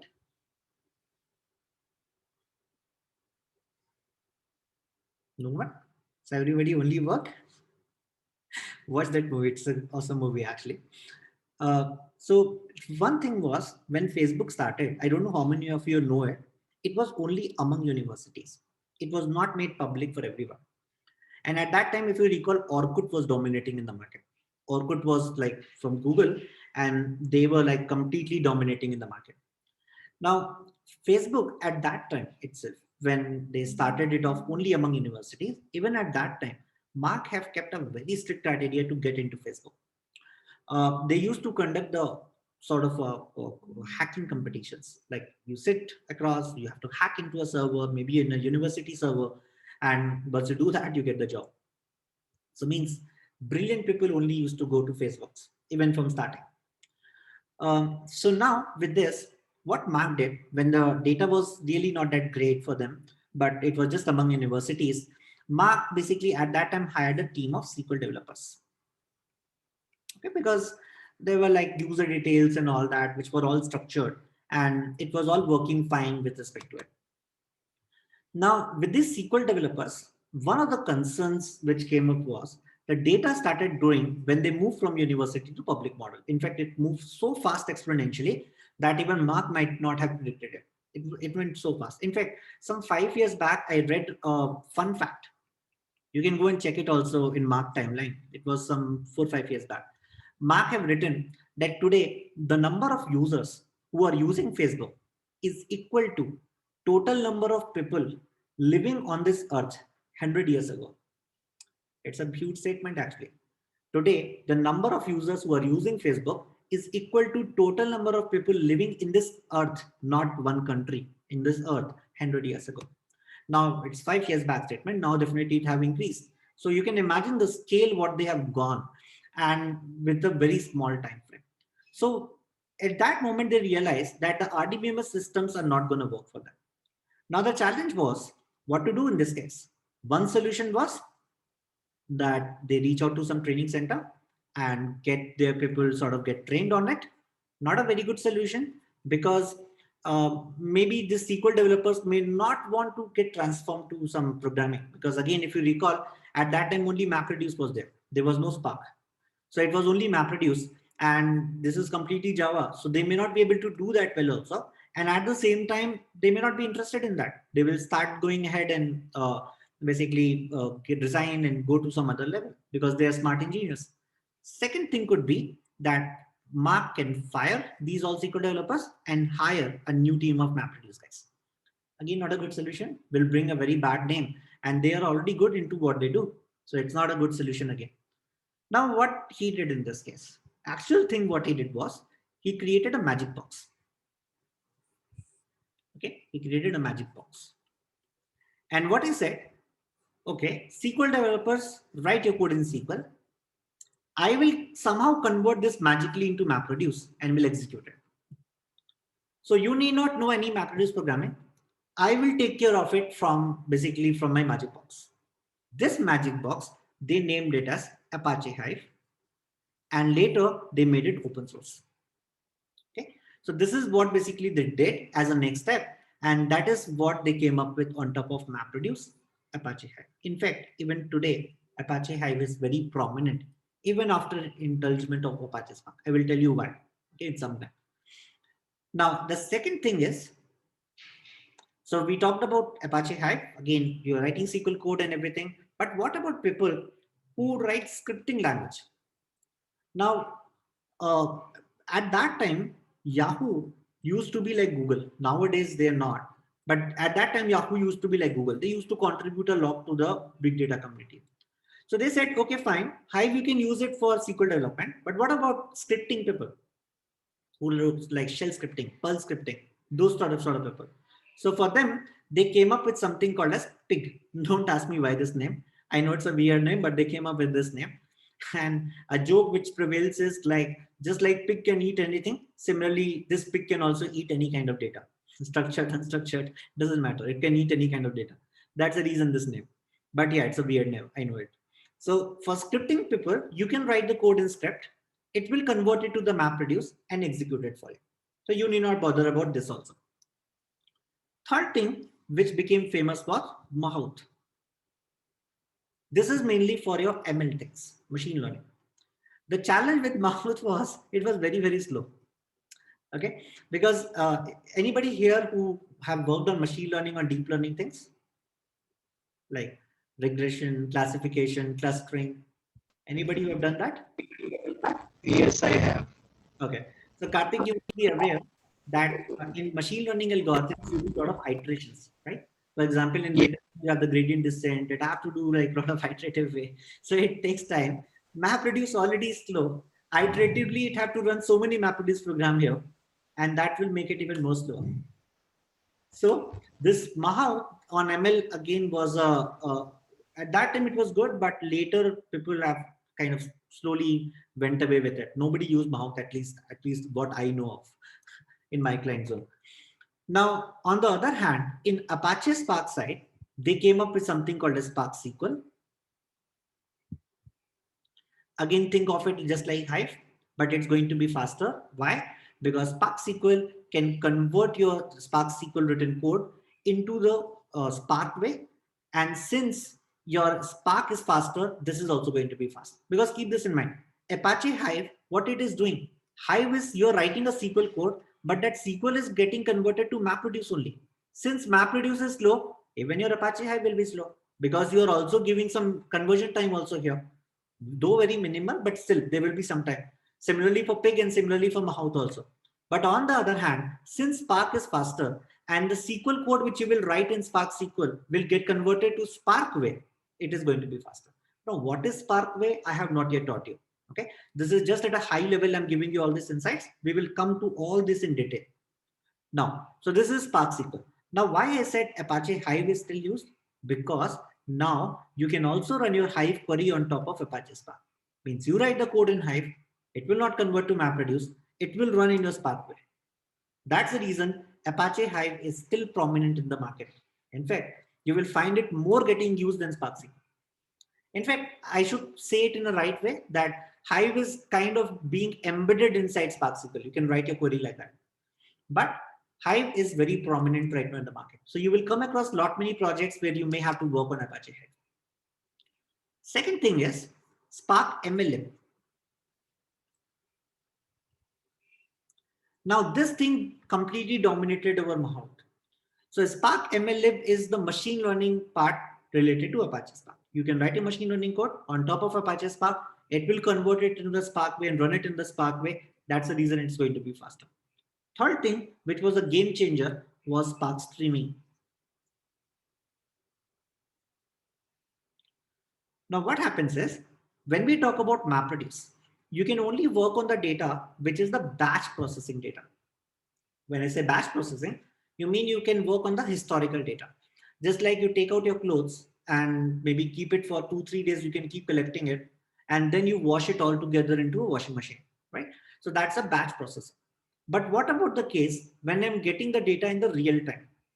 Think about the velocity component of big data. I'm getting the data into the real time. Means think of a bank credit card. Let's say I'm using my credit card in India right away. And within few minutes, my same credit card is getting used in US, that too physically. It is impossible.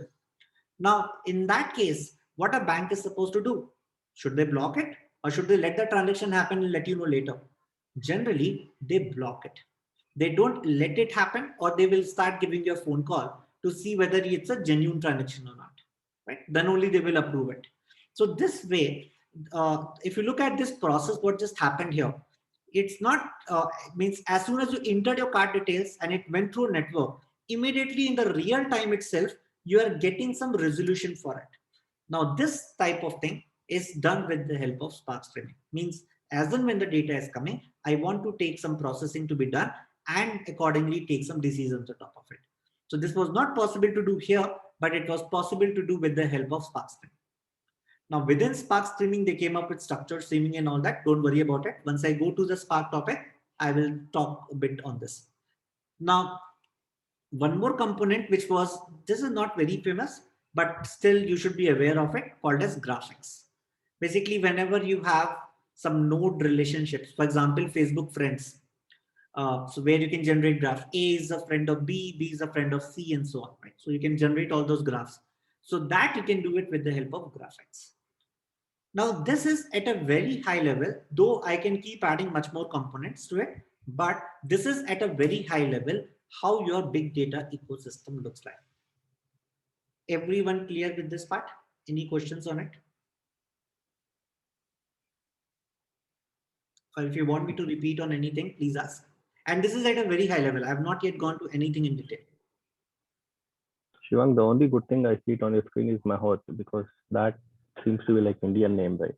For a technology. Sorry, I did not get it. Can you say again? Okay, what I was saying was Mahot seems to be like an Indian name, right? For a technology. Mahot. Yeah, it used to be. I'm not aware about that story as such, about Indian name. But yeah, I guess the origins come from Hindi or from Hindi, and Mahot is used to the person who rides an elephant. Yeah, that's a daughter part. Okay, once again, if I'm forgetting that, I think it's called Mahout only, even that machine learning library. 1 second. If I'm forgetting that name, I will just correct it in few minutes. It was a machine learning library written on top of MapReduce. If I recall it correctly, didn't that they call it with this? Let me recall it and get back to you on this part.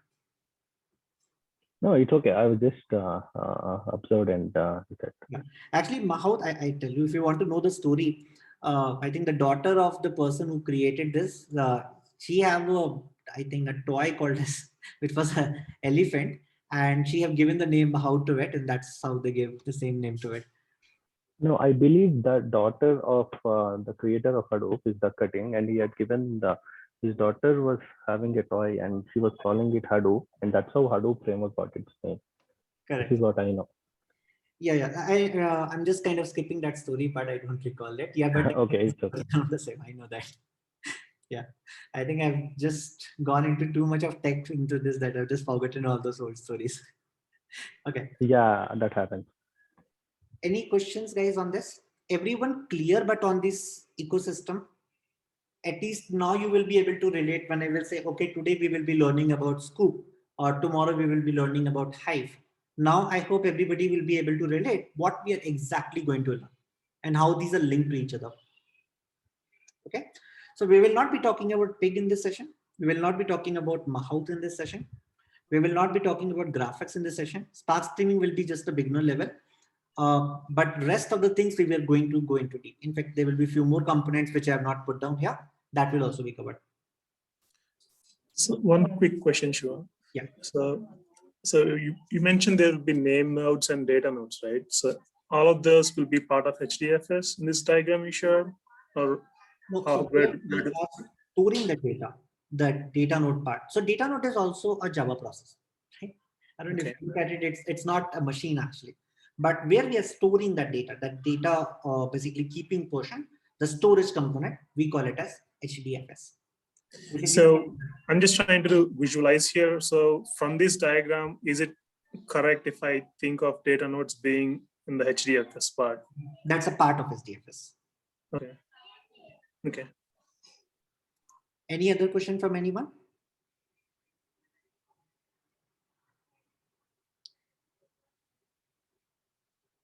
Perfect. Now let's understand on name node. We will go into detail of name node, how this whole thing looks like. So in name node, what's happening? Let's say this is my name node. This is the RAM of it. And let's say I have a metadata file which is sitting here. Let's say. Okay. Now let's say a client one came, want to access it, this metadata. From the metadata, it will want to access some file which is sitting in this data nodes. Now what will happen if I'm reading this file, first of all, in this situation?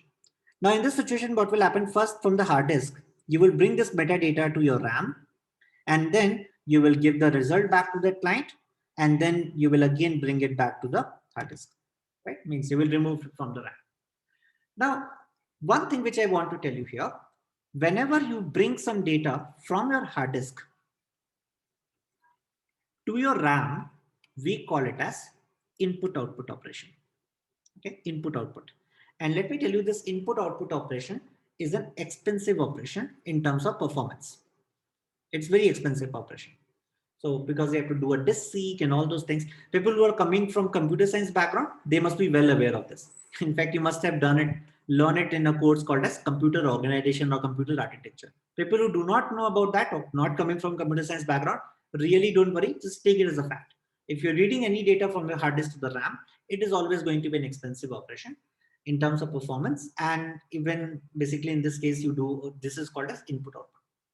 So now, if in case I did like this, now imagine there are a lot many clients who are hitting, because you're working on a distributed system. Think of something like Google. Google also works on this distributed system. Now, if you're thinking at the scale of Google, what's happening there? In that case, what's happening is you're basically, it's like thousands of, in fact, actually millions of people are coming together within few seconds and sort of hitting their queries. Now imagine they're all hitting to the name node. And every time you're loading this data to metadata to the RAM, do you think it is going to be a good way to go about it? Do you think the performance would be good here?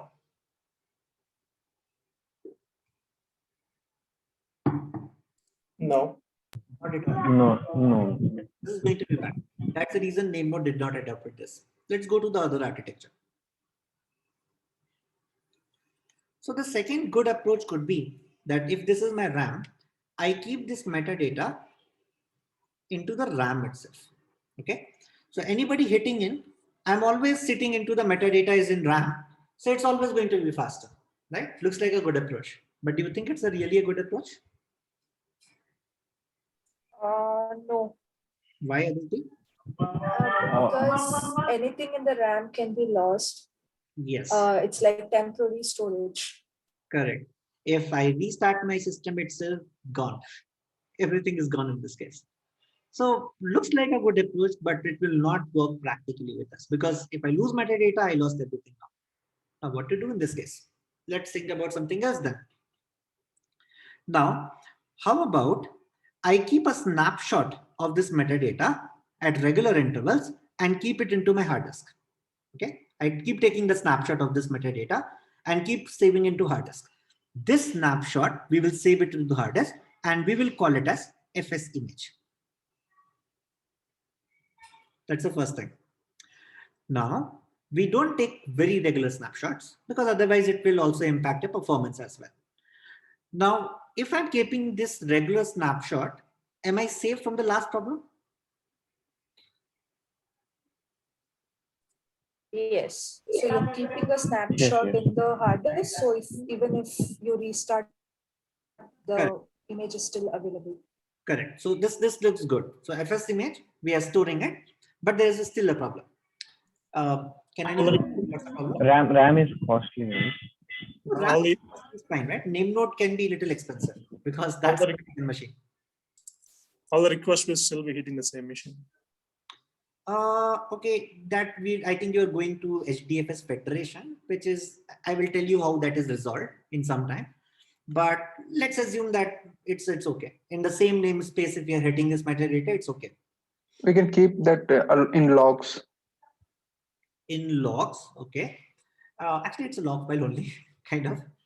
I will also show you once I go to the practical code that where we keep this FS image and the other file. But can you tell me the other problem still with it? I think Shivam, from we take the snapshots. It has a time interval, right? In that time interval before, I mean, if the system is restarted, the data only have the last snapshot image only. Correct. Now you were right. So let's say we are taking this snapshot every 24 hours. Let's say this is your FS image 1 and you took the second snapshot as FS image 2. Now, if let's say in 18 hours something goes wrong, don't you think I lost all the data? Right? I still lost a lot of metadata. So what to do about it then? So for handling this, what we do is we take a second approach. What is that? So if you think about with an analogy, let's say Satish being a manager right now, let's say he goes into daily meetings, and in those daily meetings, let's say he create a lot of notes, right? He have a habit of creating notes with himself. Maybe he goes with a diary or something like that, or maybe a file in his laptop. Now, what will happen is if he's creating notes and if he's, let's say, with the company from a good long year's time, then in that case, his file will become huge, right? If you keep on appending in the same file, his file will become huge. Do you think it's a good thing to do that every day he opens the same file and keep on writing in the same file? No, only is going to take whatever the important in that file. Correct. Don't you think this will be better that he every day he start with a new file and there he writing it, and maybe once his day is over, he can go ahead and smartly merge it here. Because let's say you have a habit of keeping all the records, all the history also. You don't want to miss it out. Now, don't you think this will be a better approach for him? Shiva, can you repeat that once? Sure. So what I said, just taking the example, let's say for Satish, he's a manager. Let's say he's a manager in your company from, let's say, 5 years. Just taking an example. Now, in this case, maybe he have a habit that every meeting he goes, he makes notes. Okay. Now, what happens if he's making notes? His file size within these years will be very huge. Agree? Yeah. Now, yeah. So let's say every next day when he's going, since this file is so huge now, so do you think next day when he comes, it will be a good idea that he append in the same file? Means he went to the morning meeting, he write it here. He went in the afternoon meeting, he write it here. No. And let's say this file you have to open in his laptop and keep writing. Do you think it will be a good idea? No. No, right? There are chances he can corrupt something or something goes wrong. So the better idea would be, how about every day he opens a new file? Okay. In the new file, he makes today notes. And once his day is over, by evening, he go ahead and merge it, append it. Can you see this sounds like a better idea? Everyone agree on this part? No. Yes. This is the same approach we use here. Kind of. I'm not saying this is exactly the way it works. I will actually correct it once I will go to SDFS writing architecture. But this is just for your easy understanding. I'm taking this example. So now we have something called as edit logs. Okay. So what we do is these edit logs, we keep on appending continuously. Think of it like Satish making notes in every meeting from today back. Now, once he finished this edit logs, he go ahead and merge it here. So like 124 hours is over, he go ahead and merge it. Now, in this case, tell me if in 18 hours something goes wrong, have we lose all the metadata? No, right? We are still saving it into edit logs. So edit logs is the one which will help me to basically save this information for the time gap of the snapshotting. So this way, and every time once it merges it creates a new edit log, again a new file. Again, start writing it. Once again it's done, again kind of keep bringing it up and appending it here. Now, like log rotation? Yes, very good. Now, one more thing. Don't you think if I keep on doing the same thing here, it's going to be a burdening the name node? Agree? Yes, yes. Yes, sort of. Yes. Because this is a continuous operation. So for that, we have something called as secondary name node to help us with this. So what we do in secondary name node, this edit logs and your metadata, which is a FS image, get pulled up. And what happens, this basically this combination works happens here. Once it is done, it just replace it with the updated one. Okay, so there's a secondary name node, which is now also having some sort of metadata with us. Now, one thing is this secondary name node, which I talked about, cannot act like a backup.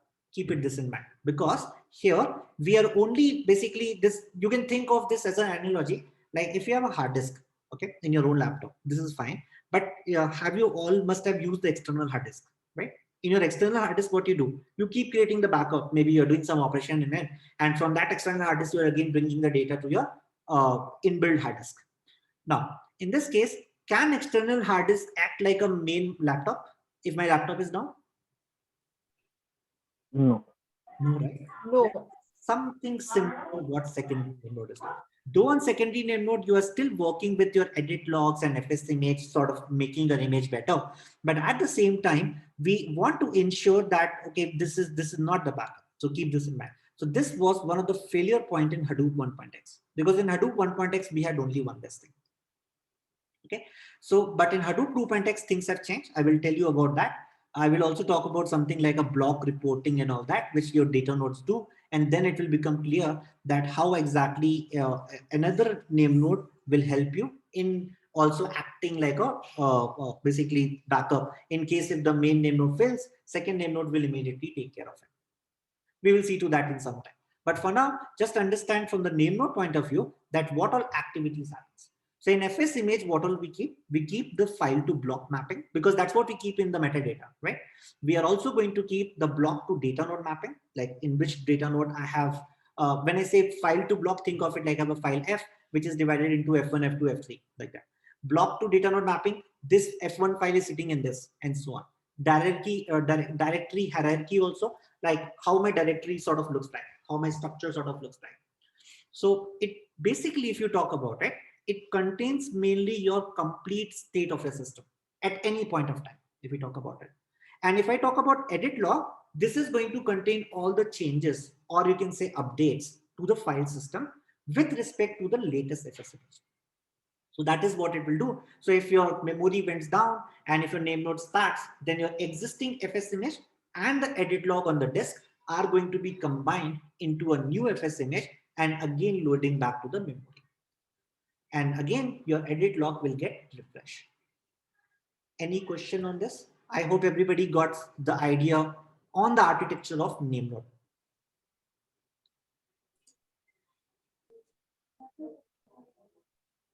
I have a question, Shivank. So in the secondary node, right?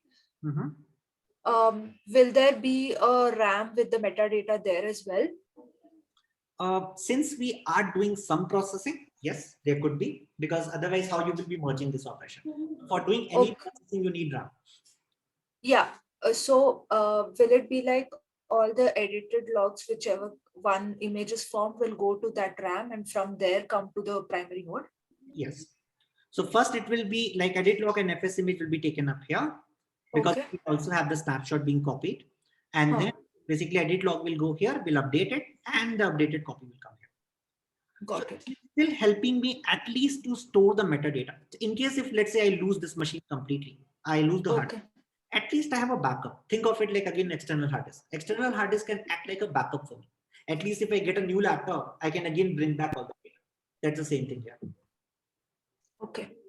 But what if our secondary node goes down? If both goes down, then God can save you. All data is gone. Okay. Okay. Yeah, but we have ways to handle it. I will also talk about that. But in the current learning which we have done, God cannot save you in this case, unfortunately. So you're gone with the data. Now, everyone clear on this part, how this whole things are working till now? So, Shiva, so what you said now, is that just for write operations and both write and read operations? I have not yet actually talked about anything about write and read. That's the next step actually I'm going to come in. Okay. I have only talked about right now with respect to how your basically name node sort of works. So don't assume right now, because I have not yet introduced anything in data nodes side. Right. Yeah.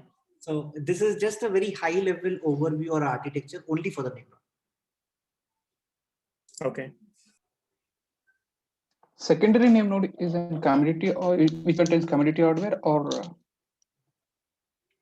sorry, Manju, your audio was not very clear. Can you say again? yeah, a secondary name node which it contains community hardware or any high costly hardware which it contains like RAM and all. It will definitely not be a kind of a costly hardware. It could be any commodity hardware as well. Generally, the name node should be very good, so that should be costly. Okay. Now, one more thing, what generally happens, like since you guys have asked this question already, so what we also do is a lot of times we keep multiple name nodes. So what we do is we say that, hey, all the metadata related to sales, keep it in this machine.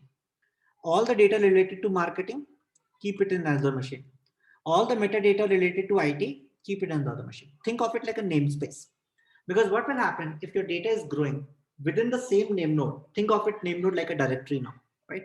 In the same directory, if you're keeping all the files, it will be hard for you to search also. So what we can also do is we can separate it out with respect to namespaces. Like sales may be completely different machine where I'm keeping the data. So this adds up to little more higher availability because these are all independent also, and this makes the searching process very fast. So this we call it as HDFS federation. Okay, so this is also used actually when you will be working in your productions. You will definitely be finding this out. Okay, any question till here? In fact, let me stop here. And since we have covered a lot of things for now, let me open the forum for question answers.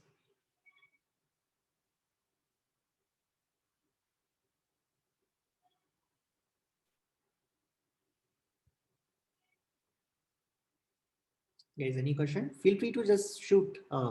Don't hesitate in asking any question, guys. I know we have just talked in last 2 hours on these aspects, but these are very important because once I will move to the optimizations components, then knowledge of this is going to be critical.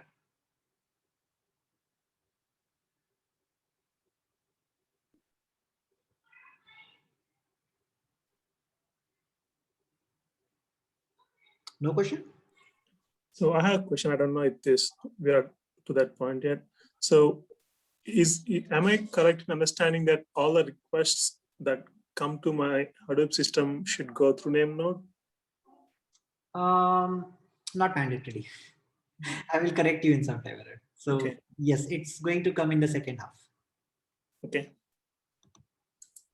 So basically, you are talking more on the HDFS reading component, right? Of HDFS reading. Not necessarily. Yeah, I guess, but that's okay. We can. I think I'm going ahead. I can wait. If you want a quick answer, I can tell you that this happens to the SDFS client. Definitely, SDFS client also needs some permissions, which name node will give, but SDFS client will be directly going and reading the data. On top of that, I have another question. Will there be multiple name nodes and there'll be one thing which will, route to different name nodes? If we are talking about SDFS federation, yes. So these are 3 different machines which are basically available here.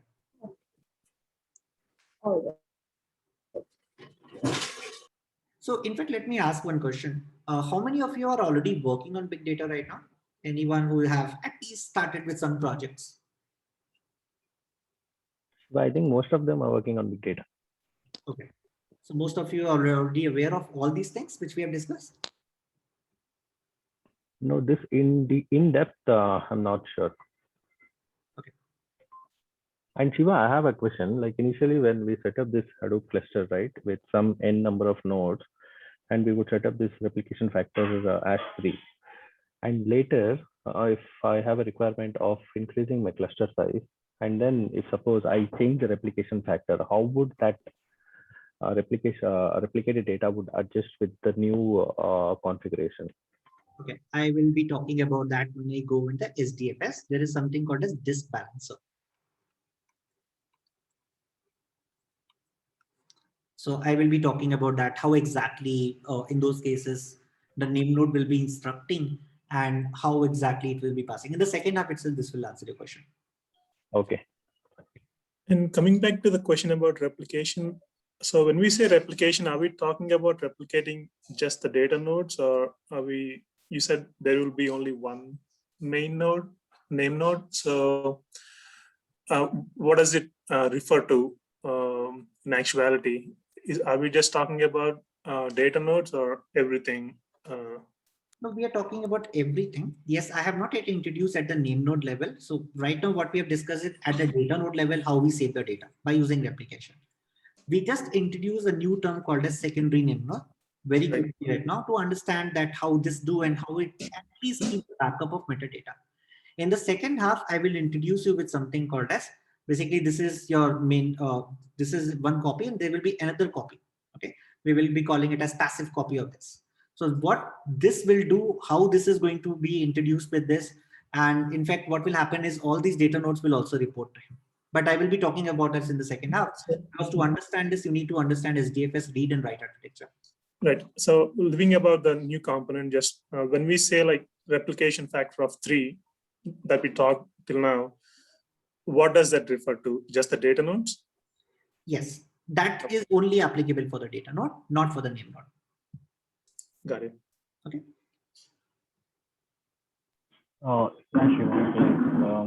Like you mentioned, there are 20% of companies still using MapReduce. Like, and what processes they are using, like still, and why they are still continuing with that instead of like available of Apache Spark and some other processes. Yeah, allow me time till the last hour of this, because once I will introduce you what is MapReduce, why it is slower, and when I quickly introduce you with Apache Spark, how this makes a difference, then you will automatically get the answer. Okay. And again, I will use the same analogy process so that you understand both these things and able to relate why this happens. Yeah, that's fine.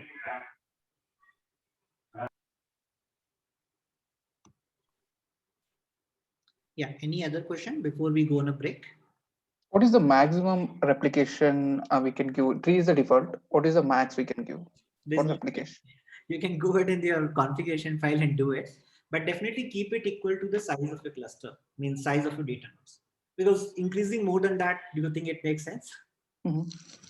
No, right? Let's say if I have 3 data nodes and I'm saying that my replication factor is 4.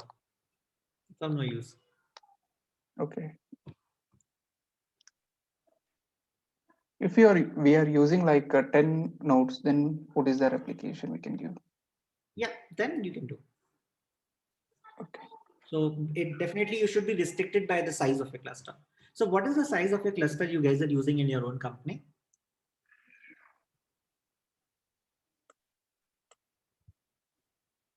Anyone aware of it? Especially I think senior folks should be aware of it. Well, Shivang, that depends on the client these guys are working. So the people working for different clients, right? So it again depends on what client they're working. Okay, okay. So, but it will be in the scale of thousands or something, right, Satish? Yeah. Okay, then I can probably bring some examples around that. That's the reason I asked this question. Sure. Okay, any other question, guys? Yeah, Shiva. So are we covering this MapReduce part today itself? I hope so. I will Okay. try my level best. Otherwise, it will spill to tomorrow morning. Oh, sorry. Okay. Okay. No issue. So since you said you have written some book on Cloudera, are you familiar with this guy called Arun C. Murthy? Aware of who? Arun C. Murthy. So he is the current CPO of Cloudera. No, I'm not aware. Basically, Okay. CTO and CTO level people don't interact with us. No, no. The reason I asked is since you will be covering this MapReduce part. So this guy Arun Singh Murthy. So he was the guy who was leading this MapReduce team at Yahoo back in 2000s, and he was leading the team both from offshore and on-site. So that was one kind of motivation for me back why I started to learn this technology. Okay. So there is this Indian connection with Hadoop. Many people would refer to Doug Hadoop. So he is the father of Hadoop, but even we have this Indian origin. Okay, that's good to know. Yeah, and he's from Mysore. Yeah. In fact, the more better part is that you got motivated by some Indian on this. That's immense support. Yeah. Yeah, I will show you the snapshot of that book. It's basically more of a kind of a Hadoop and Spark, but majorly on the Apache Spark side. Okay.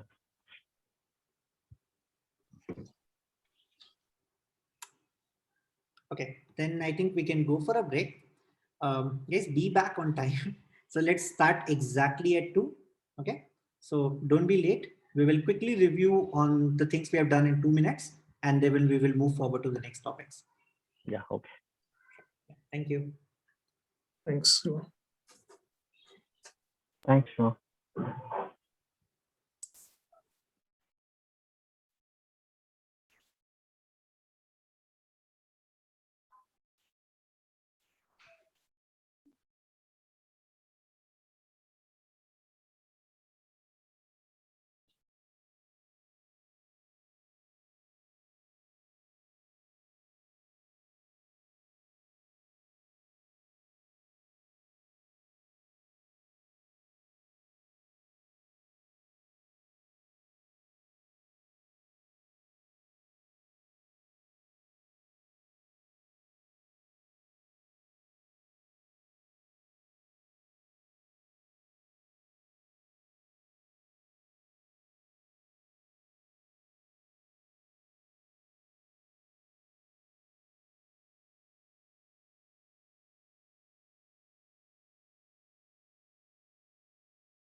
Hey, hi everyone.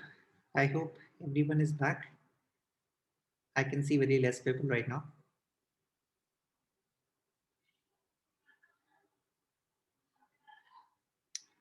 Okay, guys, can you quickly inform your teammates to join back so that we can start? I can see 10 people missing right now.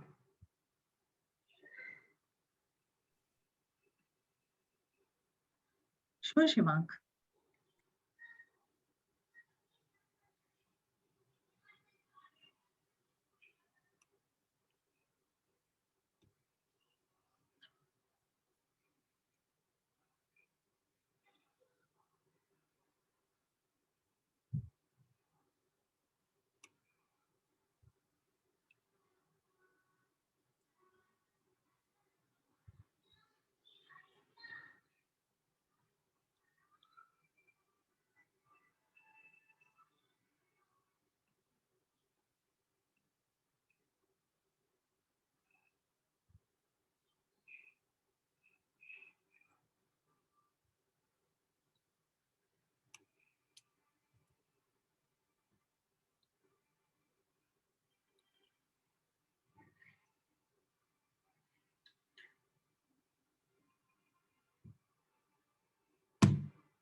Okay, guys, still the number of people are very less.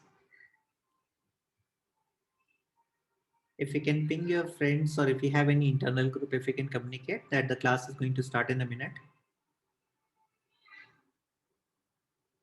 Hey, sure. Yeah, thanks. Shivank. Yeah.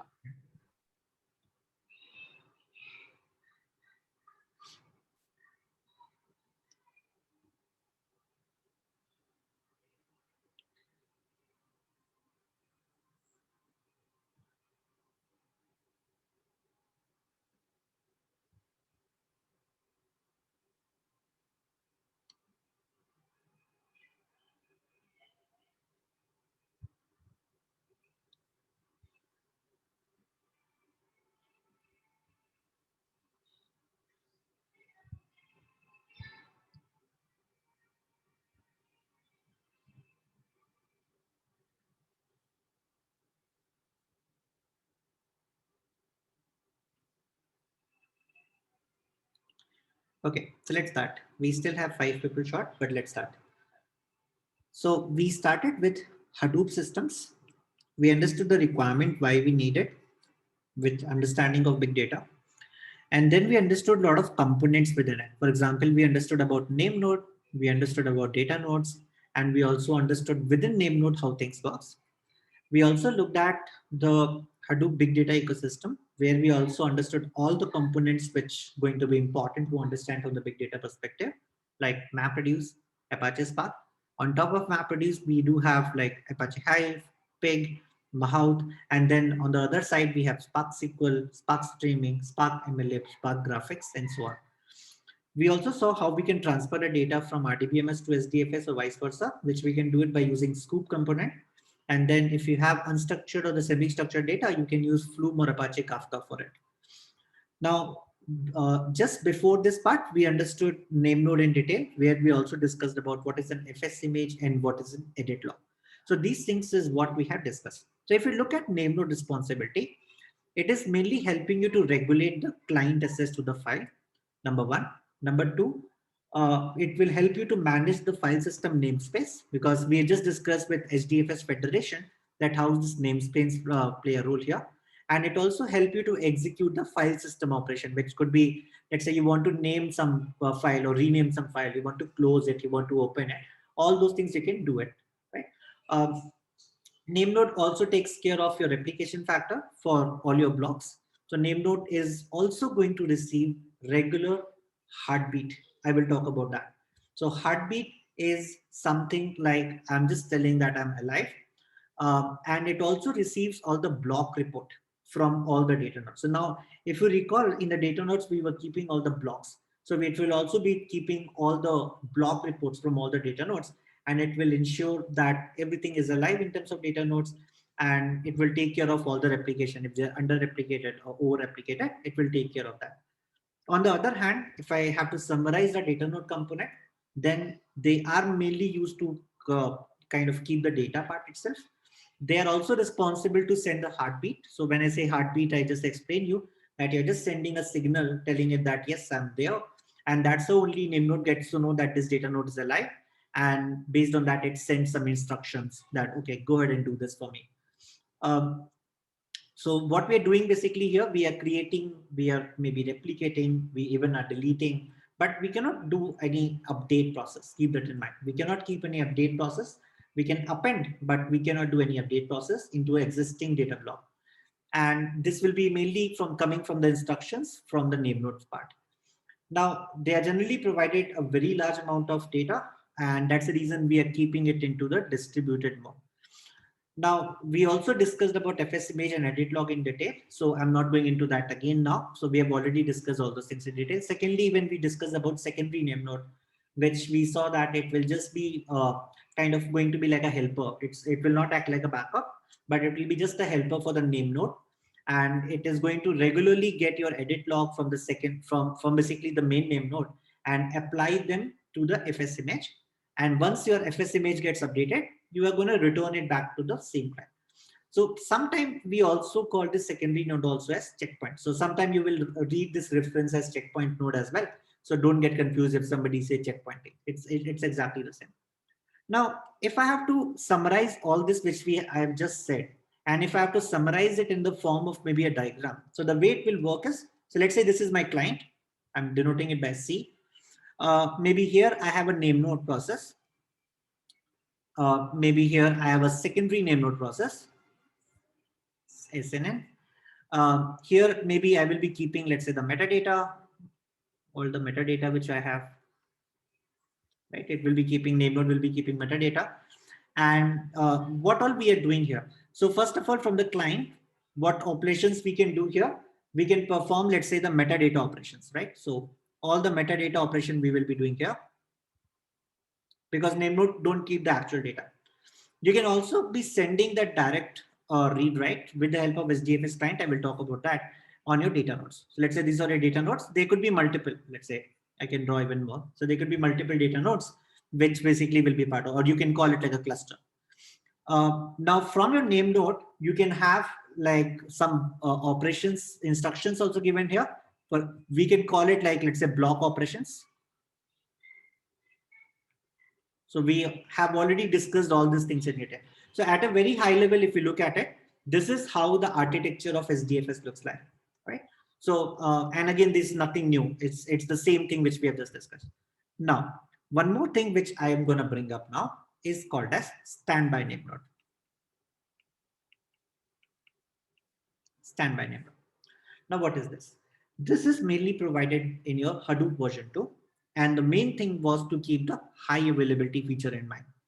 Just like when we discussed our secondary name node, it was not providing any high availability for you. And if your name node is down, your system, your whole cluster will be down.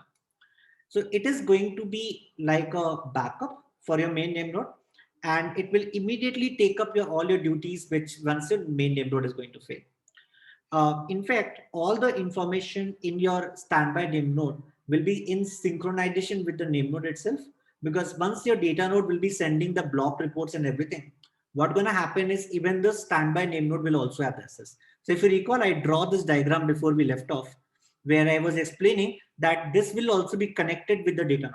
Though only one will be active, like this will be, let's say, active. This will just sit in the standby portion, but it will have everything what is available here also. So it's listening to everything. So think of it like a hacker who is just listening to all your conversations and keeping everything with itself, but not taking any actions on it. So that's going to be a part of this thing. Now, we also talked about SDFS federation. So there is something I've gone into it. Now let's talk about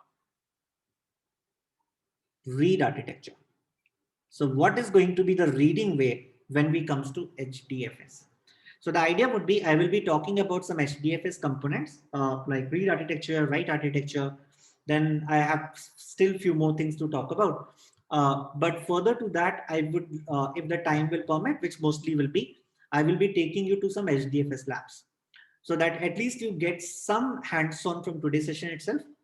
Tomorrow class is going to be more hands-on heavy, because today's session was more on the architecture aspects and all that. So tomorrow it's going to be more hands-on heavy, because we will be going into scoop and all these things in detail. Okay. Now, so starting with this, so what all operation happens basically here? So let's say you are a client, or you can think of yourself as a user application, client or a user application. Now, what all you will do? So there will be an HDFS client here, HDFS client. You will have your name node sitting here. Now, what all things gonna happen? Let's say the client will send an open request. Okay, it will say that, hey, I want to read all these files.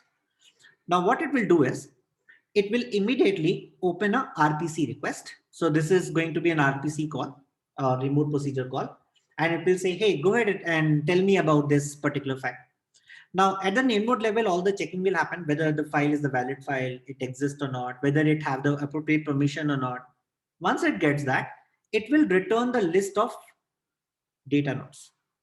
Now here, when I say list of data nodes, it will also send it with respect to the proximity of the client. What I mean by that. So basically for client, all the data nodes could be present at different locations. It's not like that everything will be at one location. Just think of an application, let's say like Aadhaar card. Okay. Now in Aadhaar card, you have seen that what happens is when you go and to any website, these days you give your Aadhaar card number, and basically they will go ahead and validate for you whether you are given the right information, you belong to the right person or not. Now we have like such a huge amount of population with us, right? We in India, we have such a huge amount of population, and we have so many Aadhaar card information across. Now in the whole India, the data nodes are sitting at different states, and in one state we could have multiple data centers as well, where the data is being kept up. So now what happens is, based on once you receive a request, let's say you want to validate it on some website, that this is my that we call it basically that we want to validate it, right? So once we want to we call it as KYC, sorry, we call it as KYC a lot of times. So when we basically want to validate it, what happens is, when you send this request, it will send you not just any data center, because otherwise there will be a latency with respect to network time also. So what it do is, it ensures that where the nearest location of your data is present, based on that, it starts sending you in the same order. So that's what we are basically doing here as well. Okay. Otherwise, it will end up taking more time to validate, and that will be a very bad design. So now, once it receives it, what's going to happen? It will receive, let's say, a list. And once it gets that, then let's say I have some data node sitting here. It will be asking it to send the data. So it will say that, hey, give me the request to read the block B2, let's say. It will send this request. And what it will do is, it will also store it. Let's say for B1 block, it's being present, let's say in, let's say data node 2 and data node 3, like that. So let's say it's data node 3. So it's telling that, okay, in data node 3, go ahead and read that. And maybe after that, the list is data node 1. So data node 3 is nearby, data node 1 is after that. So if in data node 3 it fails, then only go and try to read B1 in data node 1. So this is what it means here. So it kind of keeps it in a table format. So this will be in a tabular format, how we will be keeping the data. Now, once it sends this request to read read B1, then what will happen? It will send the data packets to it. It will start streaming the data packets and will return the copy of this to the user as well. So this is how we will be performing all this. So what all steps we have done in this? So first step, user is providing a file name which he wants to read to the HDFS client. Then HDFS client sends an RPC request to the name node for reading that particular file. Then we did all the validation at the name node level. From name node, it retrieved the list of the data nodes for the first few blocks, let's say B1, B2, and so on, for that particular file which you want to read, and sort that list according to the nearer part for the client, okay, which is more near. Let's say data node 3 is more near, so it will send it first, then data node 1. So it will send like a list in the same order. Now for each block, that HDFS client basically is going to use some socket connection, because it have to connect to the data node, right? So it will use some socket connection to connect to the data node, which is, let's say, at the first part of the list. And once it does that, it's basically going to ask for the block ID, offset, and basically the length of the data which it wants to read. It will have all the information coming from the name node. And once it gets that, it will stream the data back to the SDFS client. So this is what the step will happen. Because it had first requested, then it will start streaming the data back to the SDFS client. And to the SDFS client itself, it will start buffering it. Once these data packets are going to be received by SDFS, it also do one more step, which I forgot it. It also kind of verify a checksum. This is also important thing to kind of look at. So it also verify the checksum. And if there is any mismatch, it will immediately inform the name node that something is wrong, and then immediately go and start looking at the next data node in the list. Okay, so it will start reading the packet again in the same process. Now, this is what all the steps will happen. And similarly, the remaining blocks will also start after that. So let's say B1 is read, then after that for the B2, the same process will start. It reads the data in a sequential manner. Okay, so this is how we will be performing the read operation. Everyone clear on this part, how the read operation is happening? Could you explain a little bit about the checksum process? So basically, checksum, what happens is for every block when you save it, right? It also have it keeps a checksum in the metadata information that okay, this block we are storing, and this is basically the checksum for it. Now, what happens is when you're reading it back, when you start reading the data back, what if in the data node something went wrong? Maybe some corruption happened in the file. So what we want to ensure is that from the data node when we're reading it, so we are reading the correct file. It should not be a corrupted file or something. And so this checksum data will be there in the metadata that the name node sends itself, is it? It keeps that information copy. Okay. Yeah. Any other question from anyone? And in fact, guys, checksum is a very important operation. That's the reason I said I just forgot to say that, but this is a very important operation. Without that, it will not let you go ahead.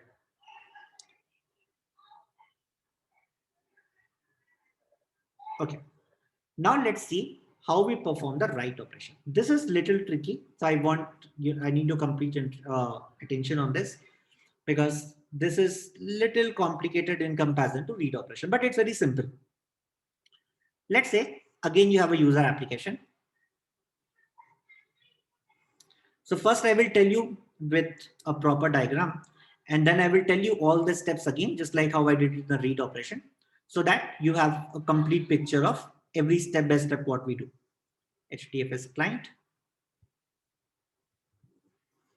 name node. This is a client or user application, whatever you want to call it. Let's play with this. Then I will create HDFS also later.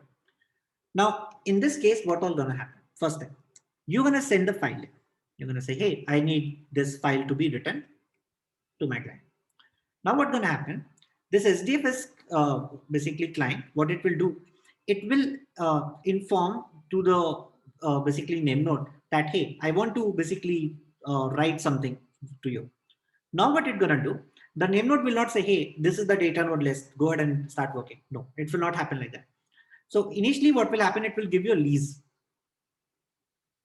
Think of it like a permission, like a chmod permission, right? Hey, you can go ahead and write it. Now the client will get back this lease. Okay, so it will get this lease. Now once it is done, now the client will start buffering the data to my HDFS client. And it will keep buffering till the time the block size is achieved. So let's say the block size is 128 MB. So it will keep on buffering till the time that block size is achieved. Now it will keep this data into something called as data queue. Okay, it will keep this data into data queue. Now, once it is doing this part, as a next step, what it will do, once it have to, because even the other blocks will be also coming. That's the reason this queue is important. Now, once it is done, so what will happen? Before it starts sending the data, it will be also basically saying that, hey, I am requesting you to now add the block, because now I got the data and I want to now write it. So it's basically now going to request to add a block. Once it get this, then after that, it will give the list of data nodes. Hey, go ahead and write in this. It will give you these data nodes lists. Once this data node list is achieved, then from the data queue, it will be sending this data to acknowledgement queue. So there's another queue where it will be sending the data, so that basically we want to ensure that if the replication factor is 3, whether we have written down to all the blocks, all the data nodes or not. That's basically the intention here. Now what's going to happen, once it get the list of it, now to the data nodes, let's say these are my data nodes, what I have. Now what it will do, it will say, hey, go ahead and write all these packets here. So it will say that, hey, go ahead and write the data packets for me. And these are the data packets, what it's sending. Now, once it is done, now remember, if let's say it got the list like this, it said that, hey, I need data node 1, data node 2, and data node 3. Okay, 1 second. How come it became, okay, so data node 3, and this is a data node 4, but let's say I want to only use, I got the list as data node 1, data node 2, and data node 3. Once it have got that, then what's going to happen, it is now this data node 1 first it will write to itself. Then after that, this data node 1 will say that, hey, go and write this packet to data node 2. Same way, data node 2 will tell to data node 3, go ahead and write this data packet. So this data packet is getting passed from here. So it's not like it will be writing all these packets in parallel mode like that. So it will be writing it in this manner, in a sequential manner. Now, once it is done, everyone will be also sending back the acknowledgement. So it will all be sending the acknowledgement that yes, it's all written here. And once the acknowledgements for everyone is received, it will inform the name node that yes, I have written down basically the file. The write is complete for me. You can go ahead and commit in your metadata log. This is the happy scenario when nothing fails. If something fails down, then again, what it will do is it will immediately, since it will not receive the acknowledgement. So first thing what it will do, it will push the data back to the data queue from acknowledgement queue, because definitely the data is not written. And then again, all that step will be performed with the further list of this. So maybe then after that, you can remove this. Sorry. So this, so earlier it had created a pipeline from here, right? So now instead of this, it will be creating a pipeline from this one. Maybe this is getting added. Maybe this is completely removed. Okay. So these are the steps, what it will perform in the writing. So let me again repeat all the steps one by one. And then again, I will open the forum for question. So what all you did here, your client or the user application, give the file name as your input to your SDFS client. The SDFS client is going to send an RPC call, because here also you need to connect with the name node, right? And to the name node to tell that, okay, hey, I want to create this file. The name node, after creating basically that, it will also check whether you have permissions and not. And then it will grant a lease for you. It will say that, hey, you can go ahead and write it, sort of a permission to you. Now, after that, user application is going to start writing the data for you. And the HDFS client is going to start buffering the data until it is going to reach the size of the block. Once the block size is reached, for adding the block, the HDFS client send another RPC request to the name node. Okay, you are going to tell that, hey, I want to now start adding the data, which is going to happen here. Now, name node is going to return the list of the data nodes where you can write your particular block. The basically, generally the list is equal to the total number of replication factor, right? That's pretty obvious. Now, you will create a pipeline after that. Now what you're going to do, the HDFS client is going to split your data block into small packets, because you're doing the transfer over the network here, and it's going to put it into the data queue.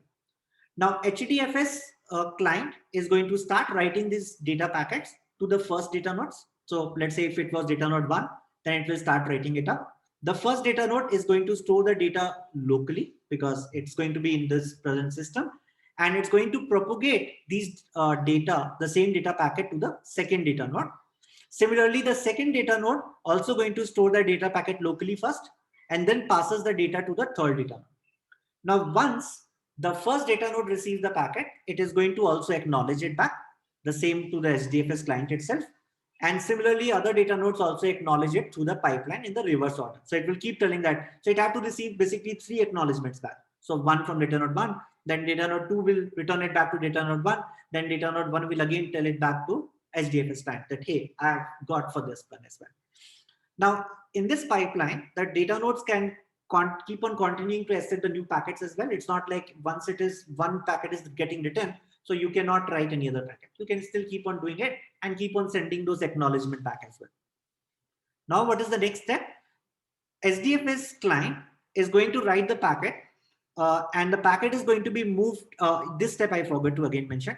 So basically here that we are going to move all this packet to the acknowledgement queue before we are sending this, because here we have to, it's important that all the acknowledgement is also got.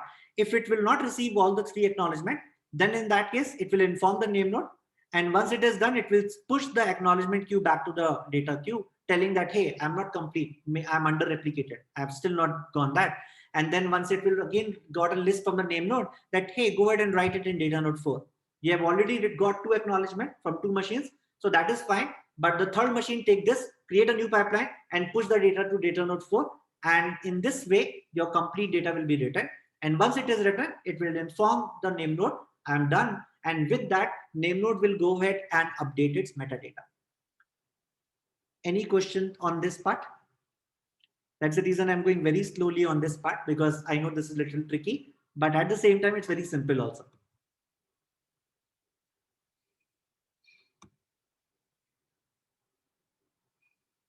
Any question on this part?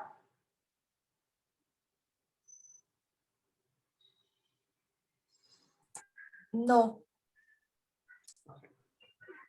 No, sure.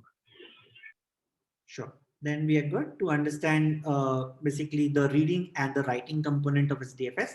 These things are actually important for you to understand because generally, whenever any new system comes up and there's an argument that, hey, why this is better than this, you should really understand that why we are talking about all this part as well.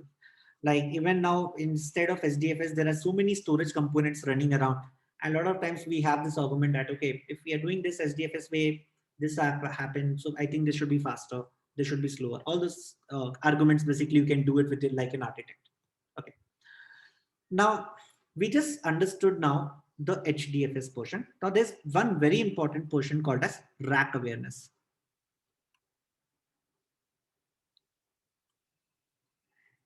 What is rack awareness? It's a very simple concept, very, very simple concept. The idea is it just want to ensure that we do not lose the data, even if my entire rack fails. What do you mean by rack? Now think of a rack within which I could have multiple data nodes. I could have multiple places, multiple machines where I can keep my data. So I want to ensure that I am not keeping, in fact, I should say no more than one replica is going to be stored on one node, first thing, because in one system, I would not like to keep 2 copies of the same file. And one more important thing to keep in mind, that no more than 2 replicas are placed in the same rack. So if my replication factor is, let's say 3, so let's say if this is one rack, this is another rack, maybe I have another rack. Okay, let's call it as rack 1, then rack 2 and rack 3. Now in this case, let's say if I have one machine here, I'm keeping, let's say A here, and maybe then I can keep A here or A here or A here, but I should not do that in rack number 2 itself. I'm keeping another copy of A here. This is wrong. Okay, so I should not be keeping 2 copies of the same file if my replication factor is 3, more than 2 copies of the same file in the same rack. So think of a rack as a kind of a cluster with multiple data nodes across.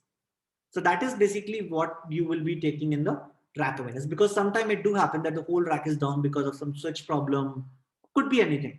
So that's something we would like to ensure on this. Clear everyone on this part also? This is a very simple concept.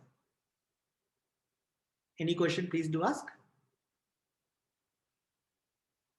Okay. Yeah, sure. Like in this previous slide, like you have mentioned AA in the same rack, right? Yeah. Already A is there, again why A in the same rack? So first of all, when I say rack, right? Rack, think of it like this. Let's say this is my rack. Now this is one data node, this is another data node, this is another data node, this is another data node. Okay. So in one rack, I have multiple data nodes here. Think of it like this. So in one machine, I have this. In second machine, I have this. Okay. So it's not on the same machine. It's on different machines, but in the same rack. So what rack awareness is telling me, in a single rack, I should not keep more than 2 copies of it, of the same. Okay, so I should not be doing like I save in another data node also here. Got it? So these are machines within the. Okay. Yeah. Have you seen your storage rooms in your office? Like, have you seen there's an office just like in a library? You will have like a lot of computers sitting into one sort of, just like in a library, right? If in one rack, and then there will be this is a walking path, and then again here also there will be a lot of racks, a lot of systems will be kept, and outside the door it will be written no entry. Have you seen? Server room? Yeah, server room. Have you seen that? At least from outside? Yeah. We have seen. So this is basically one rack where you have multiple machines like together sitting. So they will be like connected with a network with a wire together. Okay. Now, one more thing. This is interesting. Hello, Seva. I have one query. Like this related to rack awareness only, is there any kind of configuration required? It's self like internal process only. Like internally they will handle like we have 3 nodes and 2 node will be in one rack and other one is another rack. So there is a configuration file. I will show you that file also.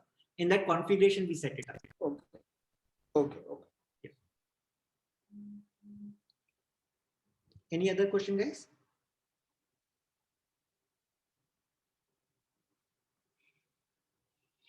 Okay. Now, another important concept is load balancing.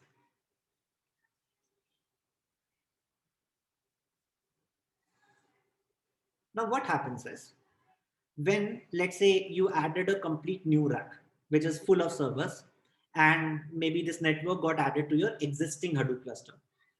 Now, in this case, what's going to happen? I think somebody asked this question also, and I said, hey, hold on, maybe once I will talk about some disk balancer and the load balancing, I will be talking about that. Right now, basically, this is the answer for you. So if you have already some existing clusters, maybe you have like a lot of machines being set up, maybe you have this one rack, this is another rack where you already have some data sitting here, some another rack. And what you did, you came up with one more machine suddenly and said that, hey, this is my one more machine, which I'm adding it up here. And this is being connected with your system. So basically here we will have some switches, like this will be switch. And they all will be connected with a common switch also. So this is how basically physical level this whole thing looks like. Anyway, you need not worry much because this is not your job to look at it. But here, let's say all the data is sitting, but here there is no data because right now it's all there. It's a completely new one. So what happens in this case?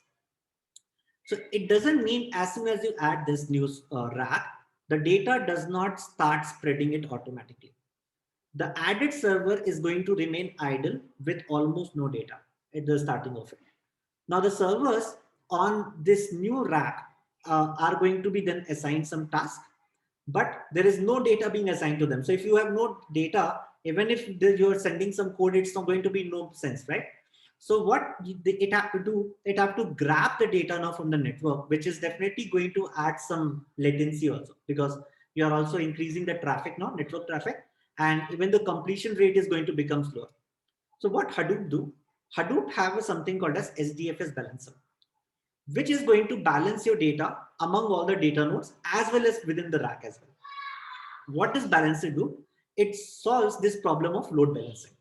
In fact, your system administrator, whenever it required, they can run a balancer command. So there is a command line argument which you have to just run. In fact, I can tell you that command also. It's going to be sudo -u because it needs to be from the admin part. That's the reason you have to do it as a root user. HDFS, then again HDFS balancer. That's it.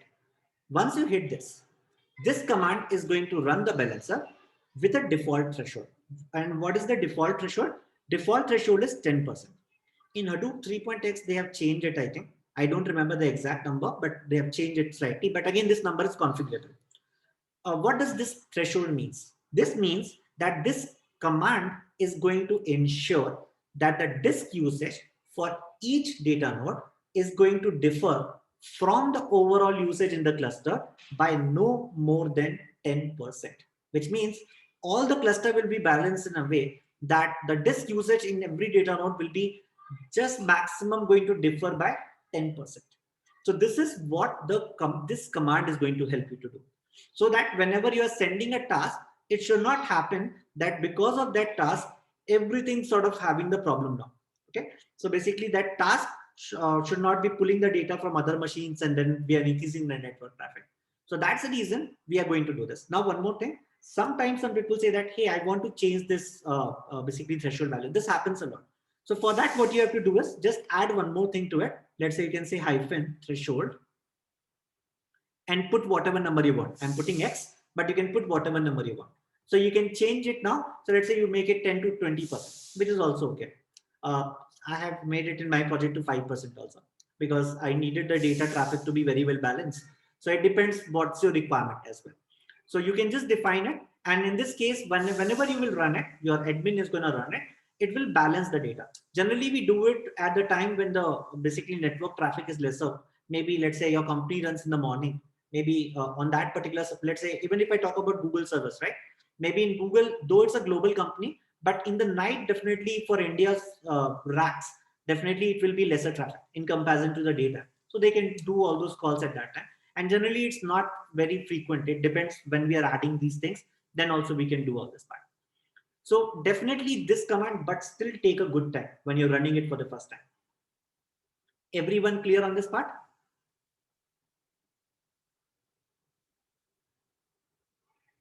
I think Arun, you were asking this question or somebody else have asked this question. When I add a new machine, what's going to happen? It was me, Shivam. Okay, Grish, you have asked. Okay. Yeah. But you're clear now, right? Yeah.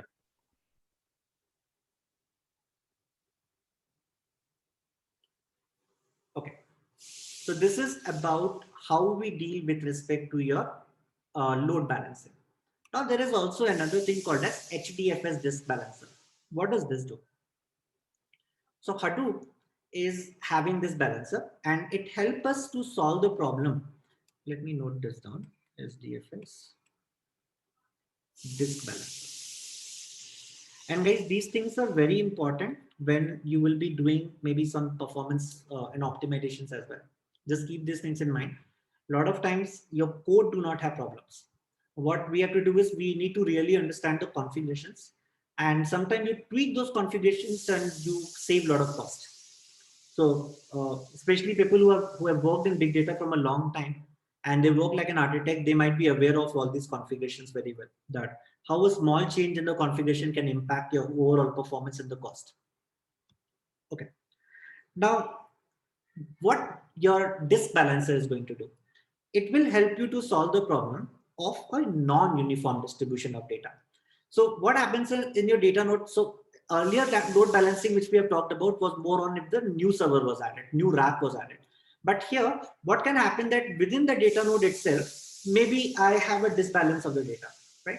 So in those cases, this disk balancer is going to help you out. Again, follow the same thing. It can, even when you're writing a new block, a lot of times it can follow only these two policies. One is a round robin policy, where it says that your data node basically you're writing it in a round robin fashion, like one you take it to the disk one, then go to the disk two, then go to the disk three. Otherwise, there is another policy which states that available space policy. So depending on which machine, which data node have more space, go ahead and give that data node list right in that. So depending on the policy, generally round robin is the default one. But if you want to change that policy also, you can go in the configuration files and can change that as well.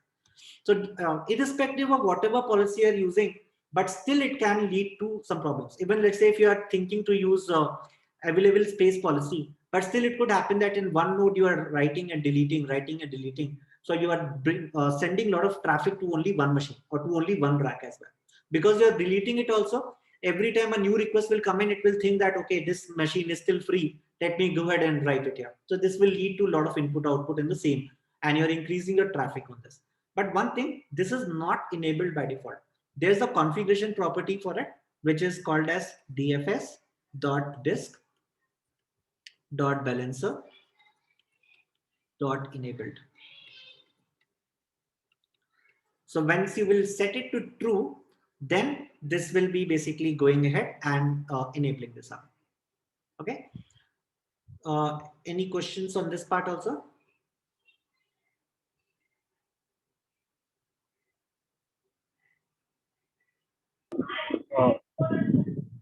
Shivan, this round robin policy you have explained, right? Mm-hmm. Hello.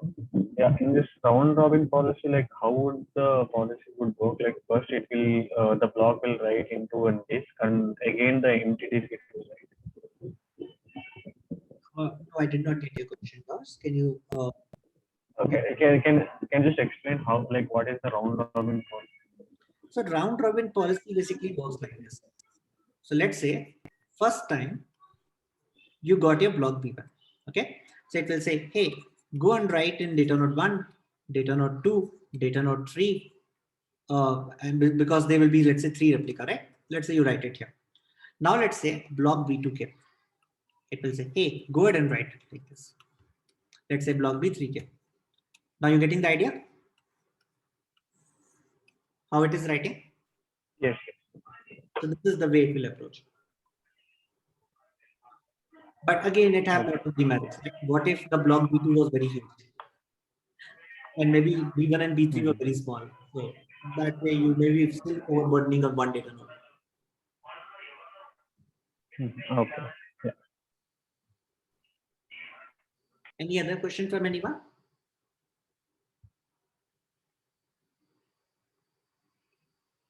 I hope all of you are able to understand it and nobody have to mug up a single concept here, because understanding of this concept is very important. If you get it, you will never forget it.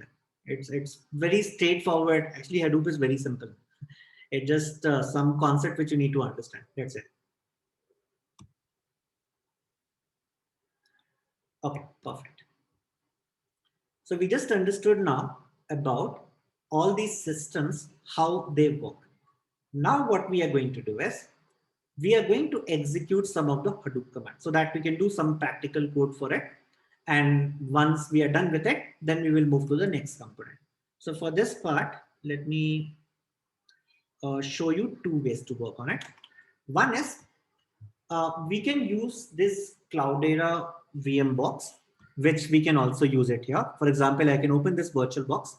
I will give you a doc how to go about this. Let me open my virtual box from here.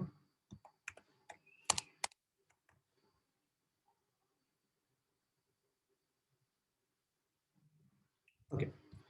So this is your Oracle VM VirtualBox Manager.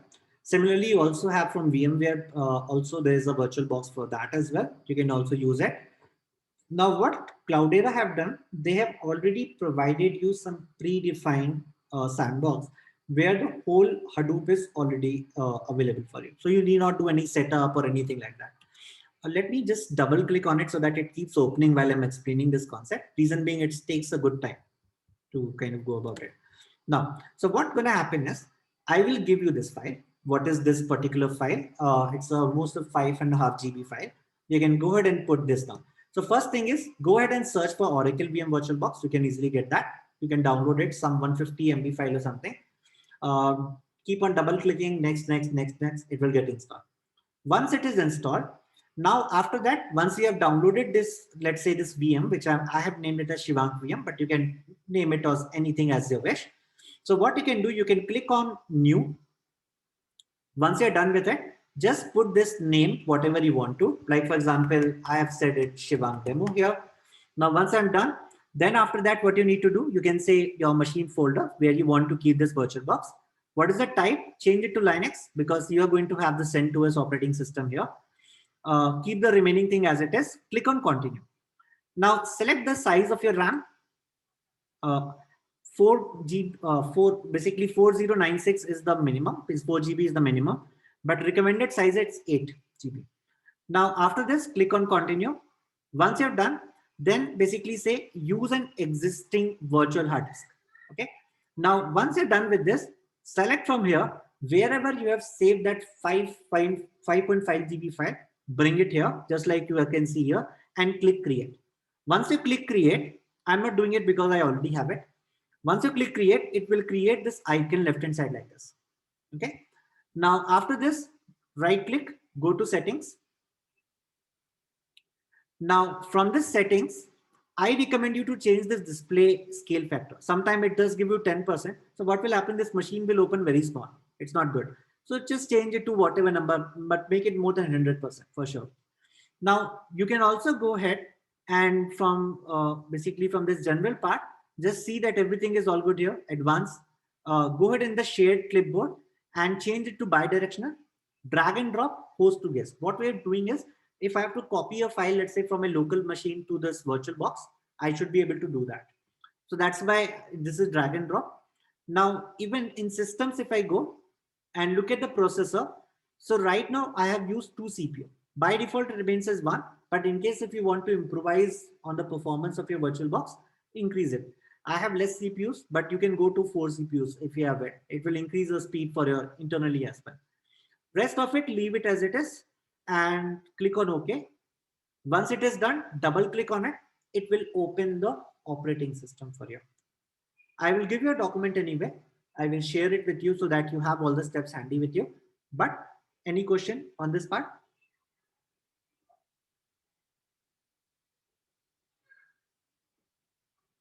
Okay. And irrespective of any operating system, you can do this. If you have Windows also, doesn't matter.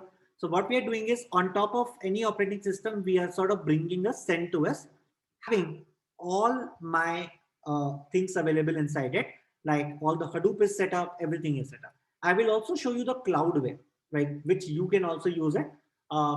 Basically, I think everybody must have received the ID. Anyone who have not received it yet, let me know.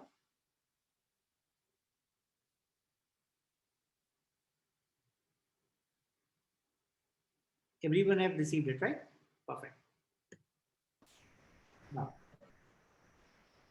yeah, Karthik, you're saying something? Yeah, which ID you are talking about? So you must have received the cloud credentials to log in. No, I have not received cloud credentials. No, Shivank, I need to. I didn't receive. Even I haven't We didn't received receive any cloud. Okay, let me just quickly confirm from Satish and Lakshmi. Lakshmi, can you please confirm on this part? I think some of them have not received the last, people who got nominated at the end. So you guys don't worry, you'll get your credentials. Whoever has not got your credentials, just send out an email to Girish, please. Sure. Yeah. Yeah, that would be helpful, Satish, because from tomorrow it's going to be very aggressive lab. So before that, we need this. Yeah, alternatively, what we can do is that you can share this a VM with these guys. They can install it if they're not going to get the credentials by tomorrow. That should be also be okay, right? Yeah, yeah. That should be perfectly fine. This VM I will upload. Satish, to install that VM, we have some administration issues.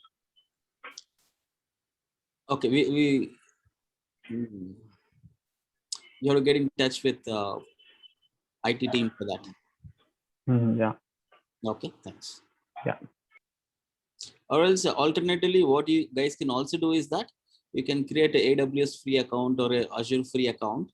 You can also spin up a virtual machine there, and then also you can do that. Yeah, that will work. All right, guys. Yeah, Satish. Yeah. Let me also just quickly log into that lab and show you how that looks like. Okay, when you will receive the email, it will be something like this. Okay, mine is a very demo account. So you can see here that it will give you this part. You can log in by providing, let's say, whatever credentials you have. Let's say it's with the name Lakshmi, and whatever the password you will be getting up, you can also click it from here. Just copy paste all this.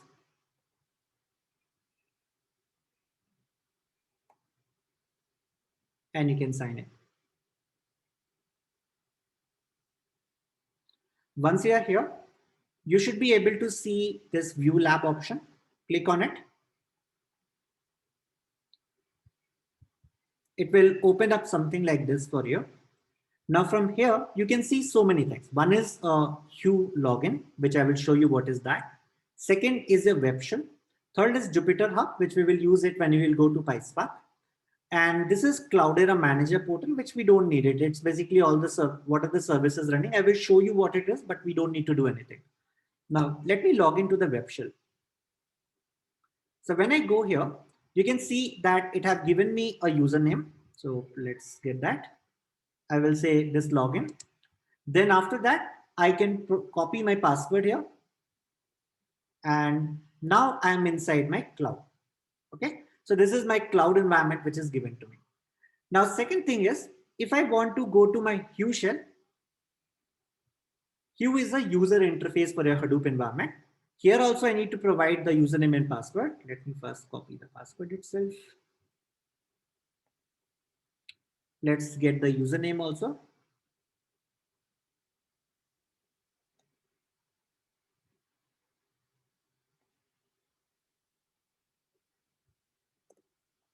Now you can click sign in.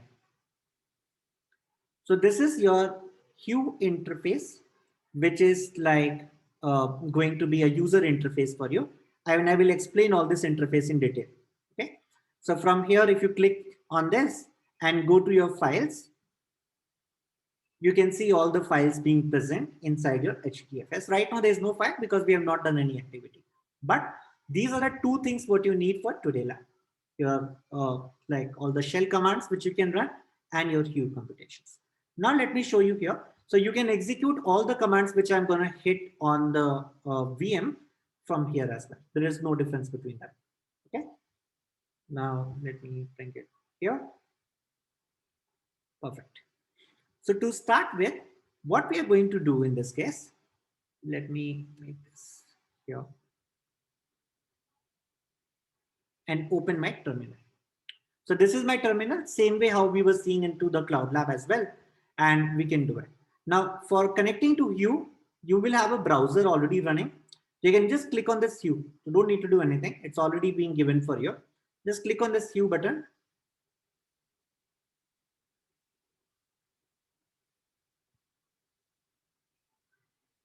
And you can see that you are connected here, right? Now, by chance, if it asks you for the password, you can give admin, means username as admin, password also as admin, in case if it asks you for that. Now, once you're done with this, you can see from here also, I can click on this, go to the files option. This Hue is going to be very helpful even for the further activities. Here I've created some files. That's the reason it is showing up in this case. Now, let's go back to my terminal.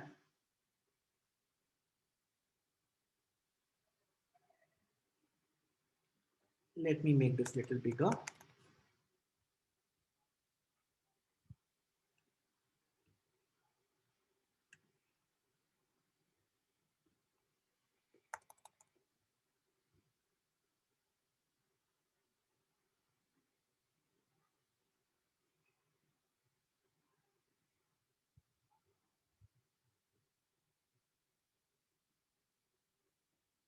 Okay, I hope all of you can see this now better way. Now, what all things we are going to hit today? So we are going to just look at some basics levels of Hadoop commands. That's going to be the intention right now. So that at least we have a kickstart with this, because everywhere we will be using this up. Now, first thing first, once we got this machine ready or in the other lab, and if I want to see all the commands which are sort of available inside it, I can say Hadoop fs -help. So what it's going to do for me, it is going to return me all the commands and details in the Hadoop. You can see it here, right? You can go up, you can see -text option, touch Z option, tail command, test command. Every options is given, like even set rep, I will be using this. If you want to change the replication factor, how you can use that. So all these commands you can go and read it from here. Now there are two ways to that. If you're running it in the local file system, like I'm doing it up here, you can use the FS, or you can also done it with a distributed file system, which is the DFS. Even you can see this is working. Sometime you will also see this command being used as HDFS DFS, like instead of Hadoop, sometimes you say HDFS also, which is also fine. So anyway, you want to run it off, it is completely fine. There is no problem with that. Let's start with the first activity. So I'm assuming here that everybody is well versed with the Linux command. I've already given a link also for that. Is there anyone who is not aware of when I say what is ls command? What is mkdir command? Is there anyone who do not know these basic commands? Please don't hesitate to ask because I can clear it in 5 minutes and then go forward. Otherwise, everything will be alien for you. Okay. Can you once again refresh for me, please? Sure, no problem. So what happens is in Linux, you have some commands. For example, if I say ls, it means list my files in this directory. So you can see here, it have all these files into it. So in your Windows or something when you're working as well, right? A lot of times what happens is you go and view those files into a directory, right? For example, let's say if I open something here, let me just quickly show you. So let's say if this is my desktop, in this desktop, can you see that I have two files? One is screenshot something. This is also a screenshot. So that is what is present inside this folder from a UI side. But what about if I want to see the same thing from a console? So for that, I say ls and I can see in this file. Now, if I want to quickly see that in which directory I am, I can say pwd. So pwd will tell me which working directory I'm being present, and this will help me to basically execute and check out this file. Okay. Yeah, you can see I'm being present inside /home/Cloudera location. Now I want to create a directory inside it. Let's say I'm going to say, hey, create an mkdir, and I want to create it by the name Arun, let's say. So now if I do an ls, you can see that Arun named directory got created, though nothing will be inside it. Now, if I want to go inside Arun directory, I can say cd Arun. Now I'm inside Arun directory. And if I do an ls, right now, nothing is showing up because Arun is a completely new folder where nothing is present. So that's the reason you can see that there is nothing coming up here. If I want to remove something or if I want to create a file here, I can also do it by using cat, or I can use do it also with the help of vi operator as well. I will show you while running the file itself that how we can create a file as well. But this is the way we can have some simple ls command. You want to remove some file, like let me quickly show you anyway. Let's say if I want to create vi a.txt. So what it will do is it will create a a.txt file. Now I'm inside it. This is a vi editor mode. Now, first thing, if you want to type something, it will not work. So you have to click I. I means insert. You can see also below it starts showing you insert. Now you can write whatever you want. Let's say welcome to big data world. Big data world. Now you want to save this file, click escape, colon. You can see here all the things which I'm doing is showing up here, colon, WQ, exclamation mark, means quit after writing. Now you can see if I do an ls, we can see a.txt getting created.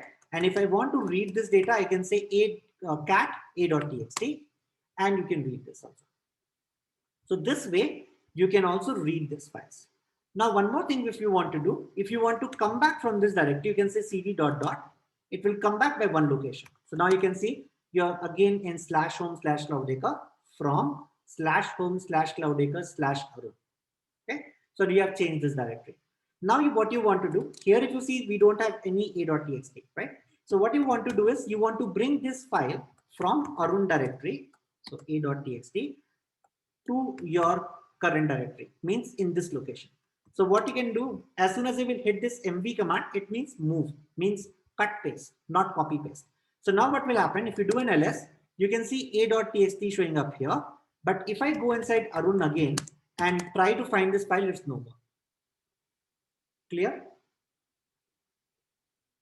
How this works? Yes, it's clear.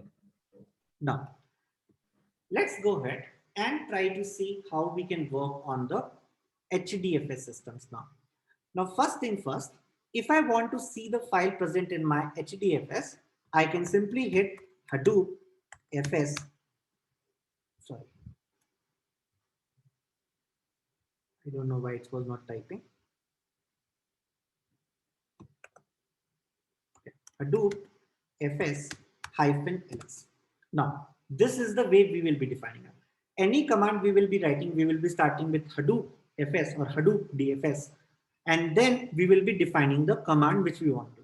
So you will find a lot of similarity when it will come to Hadoop and the Linux command. Not everything will be same, but there will be a lot of similarity in this case. So now if you say Hadoop FS-ls, you will notice that you can see these files. One is your basically free folder and one is a T. Reason being, I've just created it for testing purpose before this session. But surprisingly, if I do an ls, I have nothing here. But here I'm able to see this. Why?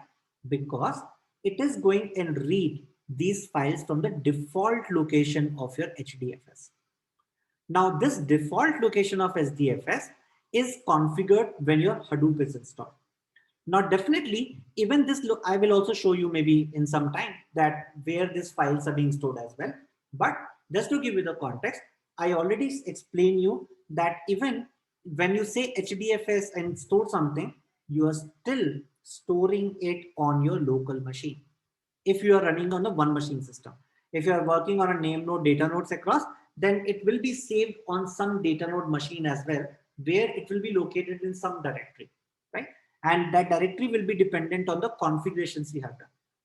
So now in this case, it will be some default location from where we can see this. In fact, if you recall, when I showed you the hue also showed me something like this, right? Can you see here? This is the location /user/Cloudera, and this is basically the same files what we are seeing there as well. Let's go back. Now here, once I hit this, so I have not even given this path, right? I have not said /user/Cloudera, which I can see from a hue that this is the default location. But so what happens is if you don't define any location, it will be going to the default location which you have configured, which in this case is this. If you want to give the full path also, you can do that. So you can also say that /user/Cloudera, and you can see those files as well. So as you can see, it's exactly giving me the same output with no difference in it. Any question on this part? Yeah, sure. Like if there are multiple clusters, like if there are multiple data nodes, so the default location would be on a name node, or is it in HDFS client, or? You mean to say if I have multiple, see, it is going to be configured in a way. Let me explain you. So let's say you have this name node. These are your data nodes. Okay. So let's you say that, hey, I want to read the file, which is basically the default location. So for every machine in the configuration, you will have the default locations, right? So it will be going ahead and will be returning the results basically from all the places for you. Yeah. So like if I give the command Hadoop FSLS, so the default location, which location it will show? It will show the name node. Let me just explain you that. So what happens is that your basically when you are going to it, there is a user authentication for you. Okay, you have your own user. Let me show you. In fact, we already have a cloud. This is a 3-node cluster which we are having in this lab. So if you look at this one also, what happened is you have a location which is /user/Lakshmi, let's say 1706. Okay. Now for this particular configuration, basically for this part, it will know, let's say if I get back to this. So maybe here it is configured for Lakshmi, maybe here it is configured for Lakshmi. So it will know that where all this user Lakshmi basically data is sitting resides for me. So whatever the default location for the machines will be there, for that particular user, it will be returning to you. Okay, yeah, got it. Now you got that idea? So Yes. I've actually not gone into this yet, but yes, this is going to be important. Since we have this lab. So whoever the user using that in that machine, that user's default location will be displayed, right? Yeah. So let's say for you, it will be different one. So when I will be uploading the data here, I can only see my data. Now it depends on the permissions also given. For example, let's say if I come back here in /user, I can also see so many users created by this cloud people, right? Now let's say, let me see if I can, let's say, go to admin. So I can see this file also. So it depends, like if I have the permissions to also read it, it depends how these people have also configured it as well. So like big data prop, they have given me permission to read it here as well. Okay. So this is the way we look at it. So it depends, but by default, you will be only going in your location. Yeah, sure. Got it. Thanks. Now, any other question from anyone on this?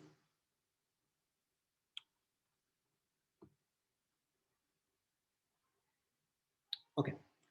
Let's say I want to view the space usage of the SDFS using the du command. I can do that.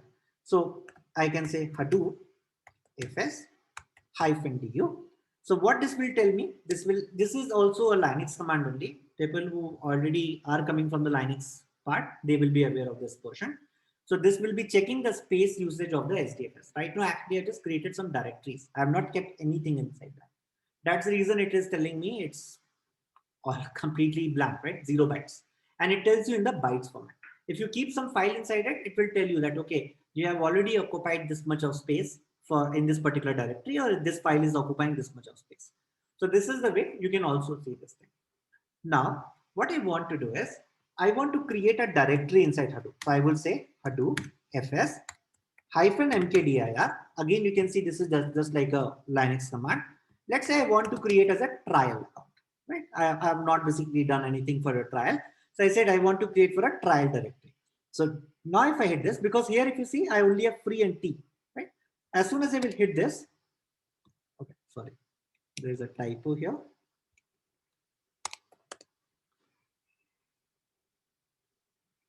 Now, if you want to view it, I can say again, Hadoop fs -ls.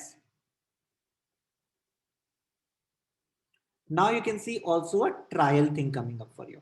Let's go back to my queue also quickly and see the same.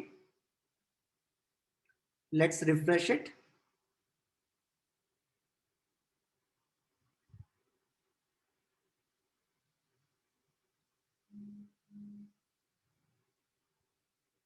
So you can see here that trial is showing up. If I go inside it, there is nothing because we have just created this particular directory.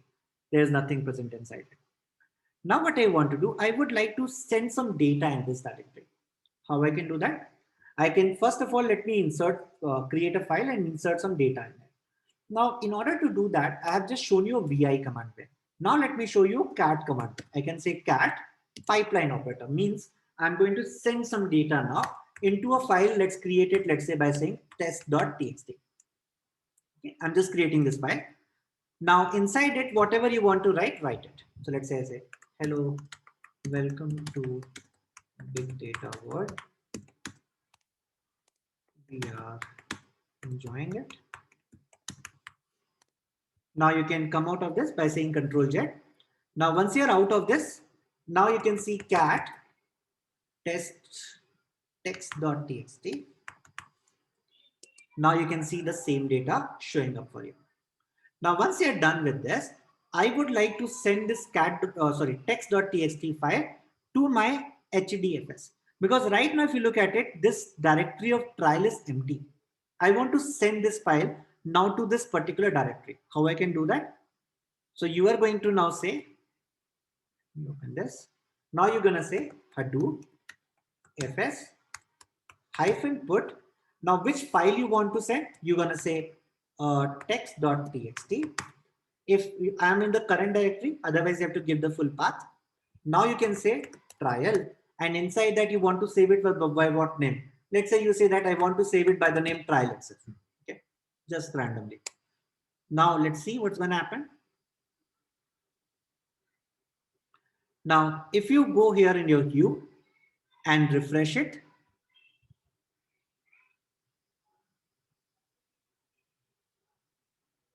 now you can see here you have a trial file coming up. So that file name got changed to this. So you can, if you don't define anything, it will save with the same name.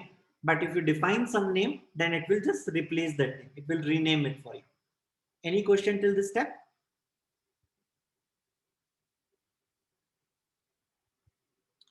Okay. Can you tell me how many of you do not have the lab with you?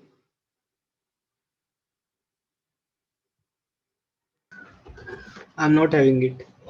Karthik, anybody else? Not having it. Ishwar? Yeah, I am also not having. Not I'm having. also not having it. Okay. Some five, six, Not having it. okay. Some 5, 6 people don't have it, but the remaining people, can you quickly open your Cloud Lab? In fact, people who do not have it also, can you do one thing quickly? You can still, maybe you guys can share the credentials also. It will be fine. I think you can log in from 2 accounts. That should be fine. Because we are not doing any strange activity. Just create your folder with your own name. And work on that. So don't create it, let's say, just like how I created trial, maybe you can create it by your name. Let's say Arun can create with his own name and can work on that. So that should not be a problem. I think 2 accounts can open at the same time. If you want, you can also access this one now. I can show you this one as well.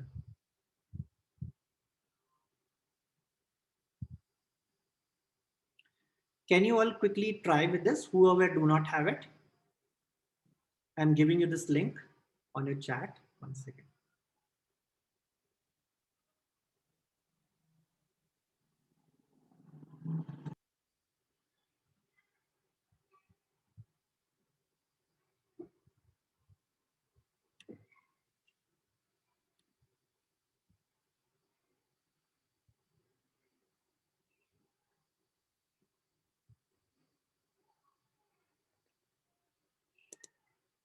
I just gave the link. Can you just try with this, guys? So what I want you to do in just right now this exercise, I want you to first of all ensure that, okay, you are able to play with your simple Linux. Then further to that, I want you to create a directory in your HDFS in /user / or whatever your home directory is.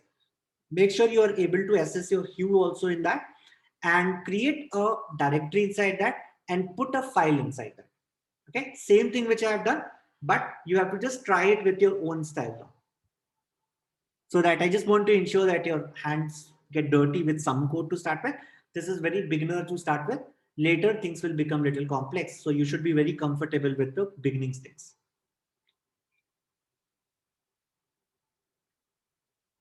So people who are trying on my lab, let me know in case if it do not work for you. Just ensure if you're creating a directory on my lab, use your name.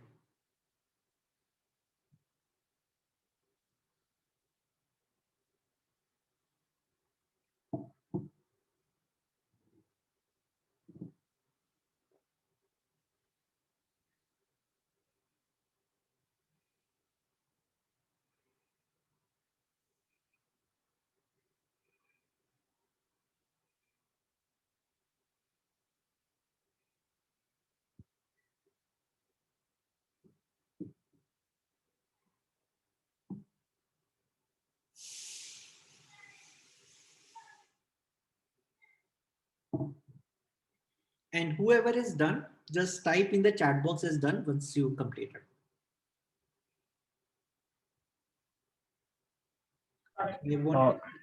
Shivank, I'm using this learning desk, Lakshmi's learningdesk.com, but it is asking for Cloudera Manager password and username and password.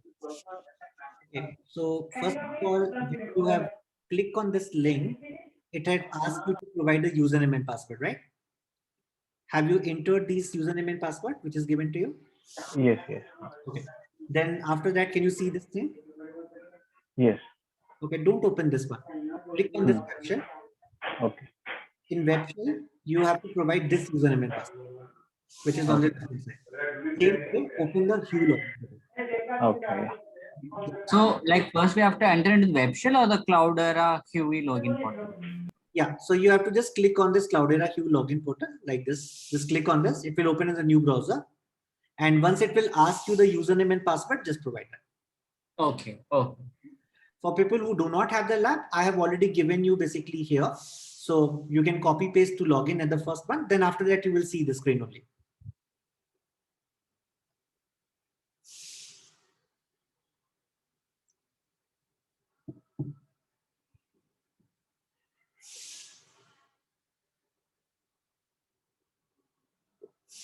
If anyone face any trouble, please ask. immediately.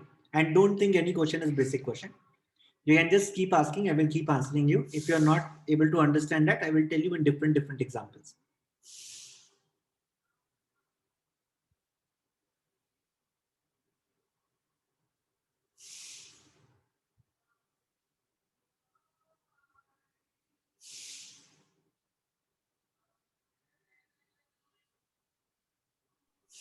So Shivan, here you can tell in which format the files would be stored, because here when you showed, it was a text file that you tried to move it to HDFS, right? But there, in which format the file would be saved? So in your HDFS, by default, it will take the whatever format you have. Otherwise, it will be TXT format. Okay. And I'm also going to discuss very soon tomorrow once I start with Scoop on the file formats also, that what exactly do. There are a lot many formats which Hadoop plays with, like especially sequence file and Avro is very important to understand. So I will also tell you how you can change those formats to save it here. Okay. So here, do we have any command while we try to push like Hadoop put command and try to change the format of the file that we save it on HDFS? For that, just hold on. I will be explaining actually in detail. Okay. Okay. How we do all that. Okay. There's an optimal way for this. So Shivang, after login into Hue login, we have to open web shell, right? Yeah. So one, you have to open these two windows. One is a Hue and second one is a web shell. So in web shell, it is asking for something npbdh login. Okay. So once you click on this, it will give you something like this, right? Login. Then after that, come here, copy this. So this is your login username. Then after that, it will ask you password. Then copy here. Then again. Okay, fine. Okay.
Shivank, I'm unable to give this password in web shell. It asking like npdh login. When I'm trying to paste credentials, it's showing like session closed. Session closed. Login with mine or yeah, yes, login with your credentials. It should not. Let me try it. Okay, then I got session closed. Maybe you might have given a lot of time for it. Let me just try it in front of you. Let's say if I go to my web shell. Yeah, I'm seeing. Let me copy it here. And I can give this login. Now it's asking me the password. I can come here and put the password quickly and done. This is working. Maybe you've given some more time, right? As you saw that even for me, it showed the same thing. I'll try now.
After you have placed on the file, just try the du command. It should show you the disk sum taken up by that. If you recall, when I did that, it showed 0, but it should be in your case something else.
And also guys, if before tomorrow class, it would be great if you can all have the Cloudera VM setup. At least this would be a great help, because I will give you some data sets to upload. That's going to be huge data set for your case study. And I want you to work on that. So maybe in the starting of the class itself, I will ask you to go ahead and upload your data sets, so that it takes around an hour to get loaded, around an hour or 2 hours. So by the time we will reach basically to our the case study, you will have your data set up and running.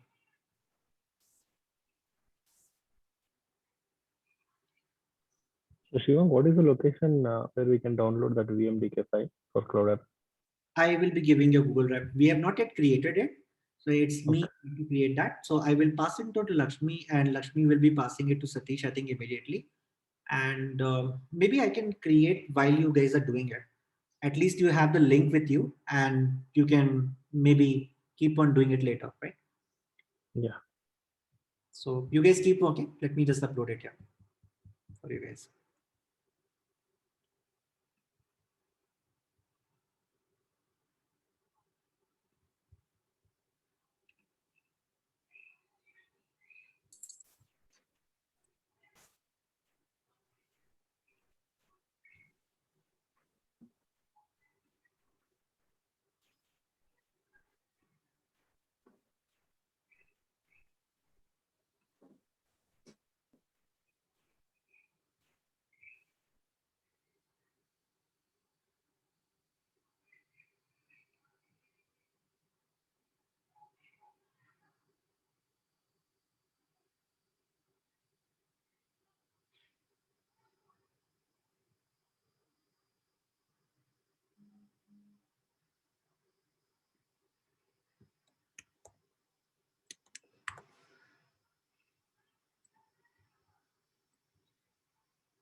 Hey, Shivam. Hello. Hello. Shivam. Yeah, you can hear me. Sorry, Shivam. Sorry, Shivam. Yeah, you can hear me, right? Yeah. Actually, I have a doubt. I created the file by using, in web shell, but that file is not reflected in the hue. Okay. Can you tell me what is the command you have given? In fact, you can do one thing. You can share your screen right away. Yeah, sure. 1 second.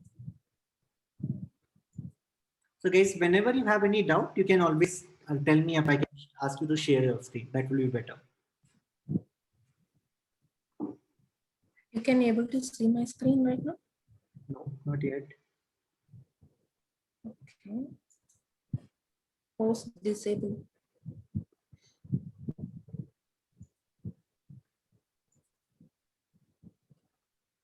I think you have to give the permission to for us to share.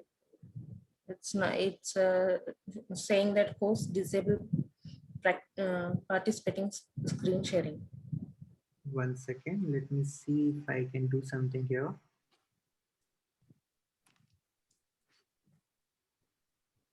There is no option also. Okay, can you tell me what is the command you're doing? Before tomorrow class, I will get the fix. Actually, like a first.txt. Sorry, your audio got little breakup in middle. So can you type your command in the chat box? What do you hit the first command? Yeah. 1 second. I first created the directory by using my name.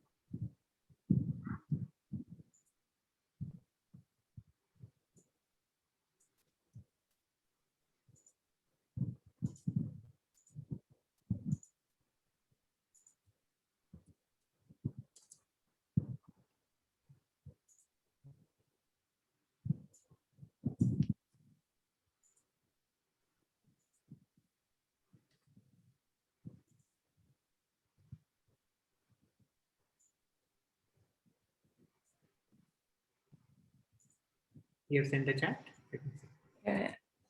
I given the commands which I used by one. Okay, so let's do one by one. So when you NKTAR Grishma, in that go to your view, are you able to see your folder Grishma or not? Yes, I am able to see my folder. Okay, that's awesome. Now further to this, you executed the put command? No, I executed the put command after the creation of the okay. Can folder. You send me the command? What's the put command you have placed up? Yeah, 1 second. After creating the file, I given the put command. Yeah, can you send that put command? Yes, sure. 1 second.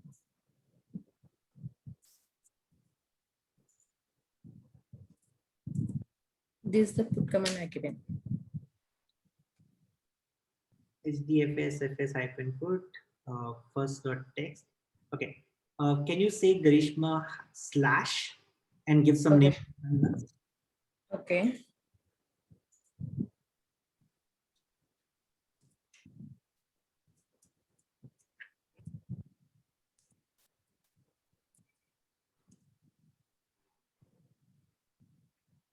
It's showing that no such file or directory. Just check whether your first.text is showing up to you or not. Let's do an ls. Okay. If not, you can quickly create a new one. That's not a big deal. Okay.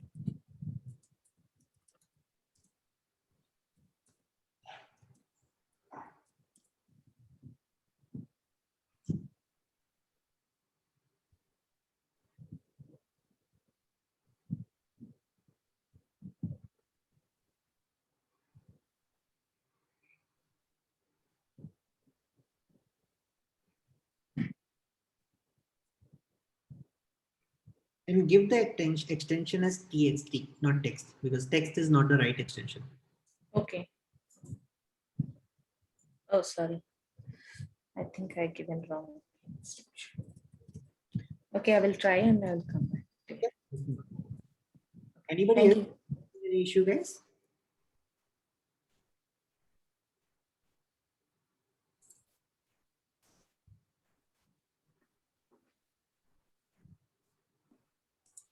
Shivang, just create a text file and move it into that folder, right? Using put command. Okay. That's what you have to do. Okay. So Shiva, how do I create the file using a cat command? No, you don't create it using cat command. In SDFS, that don't work. Okay. It has some similarity, but not everything. Shivang, actually, the connection is not getting connected. Like it's saying it's someone, two people are trying at a time, right? So that is why I think it's not showing. It's initially got connected, but now when I'm opening the web shell, it's not showing me. Okay, it should not happen like that. Multiple people can connect. You can do one thing, Ishwar, just think somebody maybe fill in this. You Okay, can, like what's the login again I have to give, like for the when in the shell box? yeah, in the shell box, you have to basically I just gave you this thing, right? That there's a link, login ID and password, right? Oh, Immediately, the same one. yeah, same one. Just try that. Lakshmi at the rate, is that one you're saying? Yeah. Just try with that again, it should work.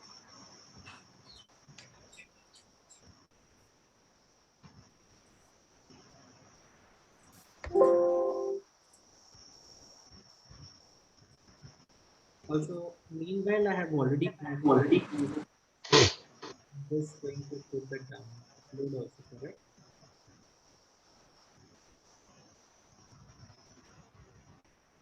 So Shivan, can we have those credentials shared by tomorrow or before the class? Which solution? This Cloudera.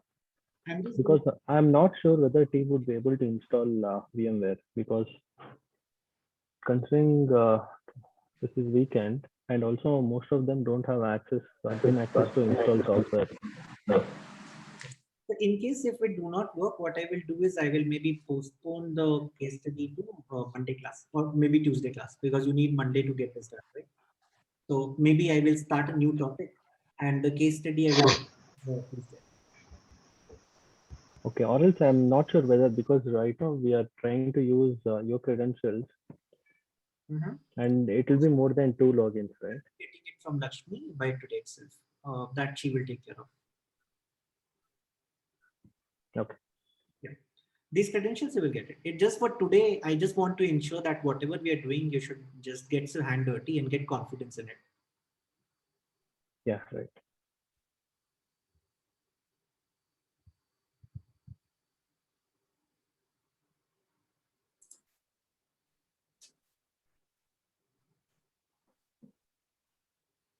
So we're just creating the file in Hue. Is that right? Yes. Sure. Yes. Are you done with that, Arun? Wondering how we are creating the file. Yeah. So, Shivan, how to open that browser? You mean to say Hue browser? Yes. So if you come here, let me show you. When you have logged into this portal, right, you will see this Cloudera Hue login portal. Okay. You have to click on this and then give this username and password, which is on the left hand side. Okay. Once you do that, you are connected. And once you are inside that, then after that, you have to just go to the left hand side, these 3 icons, click on this, click on files. Okay. Okay. Once you click on this, you will be taken here. You can see all these files. Okay, good. I already see a lot of you have created it here, which is good. So are we creating the file in Hue portal, or how are we creating it? I did not get your question. Can you say again? The test file we are creating, the text file, are we creating on Hue portal, or how are we creating it? No, so what we are doing is we are sending it to the HDFS. Remember that whole theory which we have done? So we are sending to a data node. Now what is happening? That data node data, we can view it using Hue. So Hue is nothing but a UI interface for you. Okay. So that's the reason you were doing it with the command line, right? You must have used SDFS, DFS -put command. So Shivang, one doubt. By using Hadoop command, if we want to like change directory to say Karthik, can we do that? You mean to say you want to rename the folder? No, not rename. Like I am in we are in present working directory, some present working directory. Now I have created a folder, Karthik. So I want to go into that folder. Okay, so there's no CD command here because ultimately you are not inside your Hadoop machine. Your data node is sitting somewhere else, right? Remember that architecture data? You are a user client. As a user client, you are sending your request to SDFS client, right? You are not at all sitting inside any of the. Now, due to what is happening, that HDFS client is sending your request to the data node. So there is no CV which you can do now, right? Because that's a remote machine. Yeah, I understand now. So basically, this Hue editor which we have opened, from here we can go into our folders and check the files, right? Correct.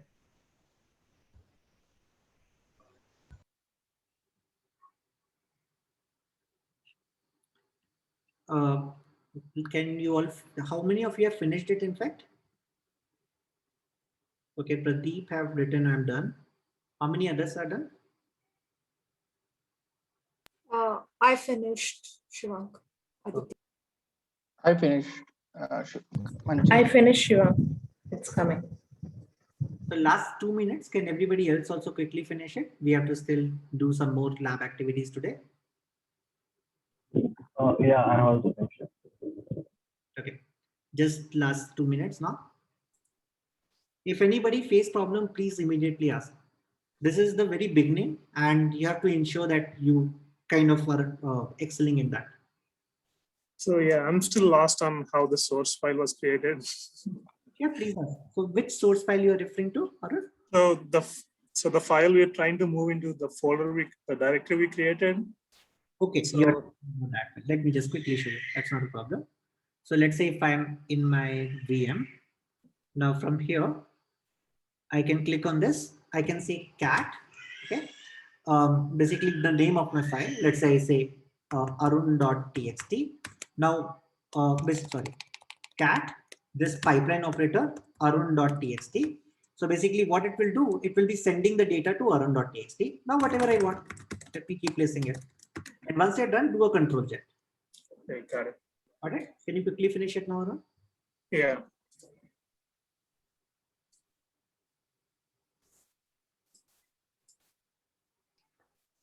Hi, Shwank. I think. Yeah, actually, I'm trying to log in web shell. After putting the login, I'm not able to paste that the login username and password. Their question mark is coming. You can type it then. That should be okay. I know it's a little tricky, but you can. Okay. Also try it on a different browser. It should work, I think. Okay. Shivank, when we are using this cat command, we are simply creating a txt file. So this file is not getting stored anywhere. No, it right? is. If you see ls, if you see arun.txt showing up, it is getting. Okay, ls. Yeah. And if you want to read, If you can say cat. Don't give any pipeline this time. Just say cat this. This is getting also.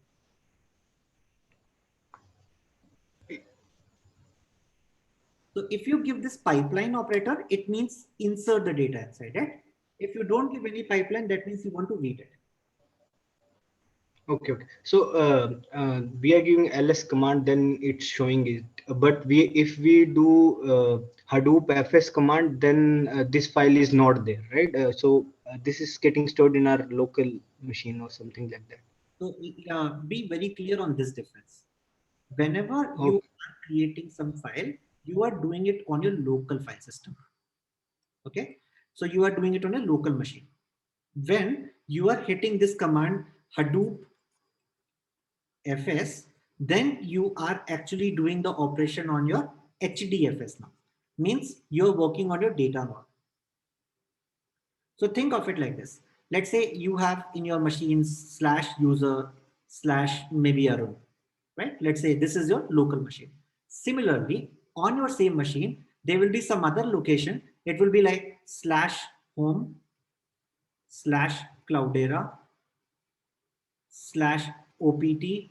It might have created such a huge folder, and within that there will be a folder for your data node. So if there all these files are going. So all the operation when you are hitting with Hadoop FS is going here. And when you are doing the local command like ls, cat, these operations are happening on your local machines. Getting the idea now? Yeah, I understand now.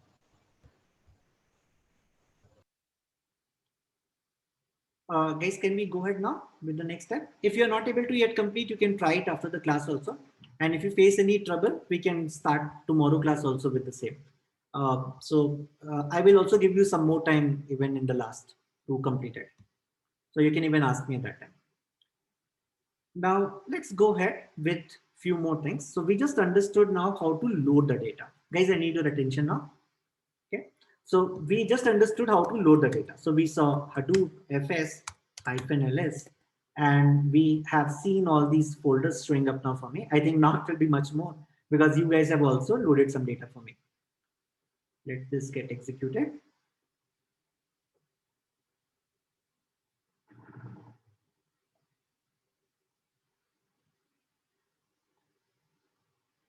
Now you can see I have a trial folder, and inside that I have few files as well. So let's say if I do a trial, it will give me the results inside the trial folder.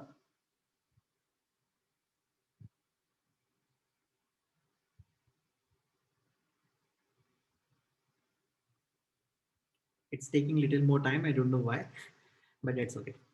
Now you can see this, right? So inside that I also have a file called as trial. Now what I want to do is, so right now if you do this in Arun folder, I don't have a file called as trial, but in my HDFS, I have a trial file present, right? So now I want to bring this file to my local file system. So using the put command, I send the data from the local file system to my HDFS file system. Now what I want to do, I want to bring the file from my HDFS to my local file system. So when I hit this ls, so this is my local file system, right? And when I did this Hadoop fs-ls trial, so I was looking in the Hadoop system, in the HDFS system, I was searching for that. So now I will say Hadoop fs-get. Now I will say, what is the file I want to bring up? So I want to bring up from trial folder, and I've also created a trial file inside it. And I want to save it in the current directory. Let's say I want to name it as trial. Let's execute it. So now what it will do, it will bring the file from my Hadoop file system, which is this one, to my local system and name the file as trial1. Now if you do an ls, can you see trial1 showing up here? So this is what get command will do. It's the opposite of your put command. Any question on this part? What if we don't want to change the name? Like you just give a dot over there instead of trial1? If you don't want to, you can just say dot. It will bring up. Okay. Or you can give the same name also, right? You can also say trial. That's also is fine. All right. Okay. Any other question on this? Can you explain that command once again? Sure. So what happened when I did a put command? Using a put command, I was sending the data. Let me show you here. So what happened using the put command? So using the put command, I was sending the data from my local machine, which I created using the cat command, to my HDFS, right? But using the get command, I was doing the reverse. I said, send the data from my HDFS to my local machine now. So now you can see what I'm going to do here. I'm saying Hadoop fs-get. Now recall that trial/trial is the file which is present in my HDFS, right? If you go to your queue also, you can see that. So here, if you go here, can you see inside the trial, we have a trial file. So that's the reason it's written as hello, welcome to big data world. We are enjoying it, right? So this is the file which I want to bring to my local file system. So what I said, this one, and I just said that, okay, save it with the name trial1. So it brought this trial with a different name as trial1. And you can see here, when I did an ls in my local file system, I can see that trial1 present for me. Clear on this part now? Yes.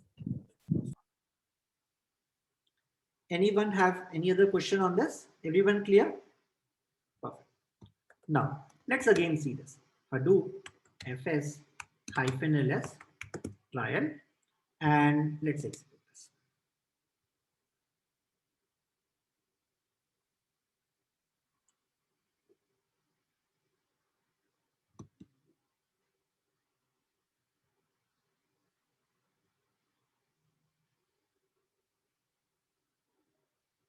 Now look at this part. What is happening here? By default, this trial file has some permissions given to it. If you do not know chmod, really don't worry about it much. This is to give the permission to the files in Linux. So for example, here to the user, I have a read write permission. To others and to the group, I have only read permissions. That's what denoted by R. Now, if you want to change this permission, so what we do is like we can define it by using chmod. But let's say if you do not know chmod, please don't worry about it much because it is not very much required. If you know it, you can understand this part. I will say chmod, and I want to give a chmod permission as 700. If I give 777, that means I'm giving read, write, execute permission to everyone. Okay. But if I'm giving 700, I'm giving only this permission to my user. Now, to which file I want to give? Trial, right? Which is present in my Hadoop system. Let's execute it. So these commands, the chmod command also is applicable for your Linux also. So now, if you again do an ls of trial,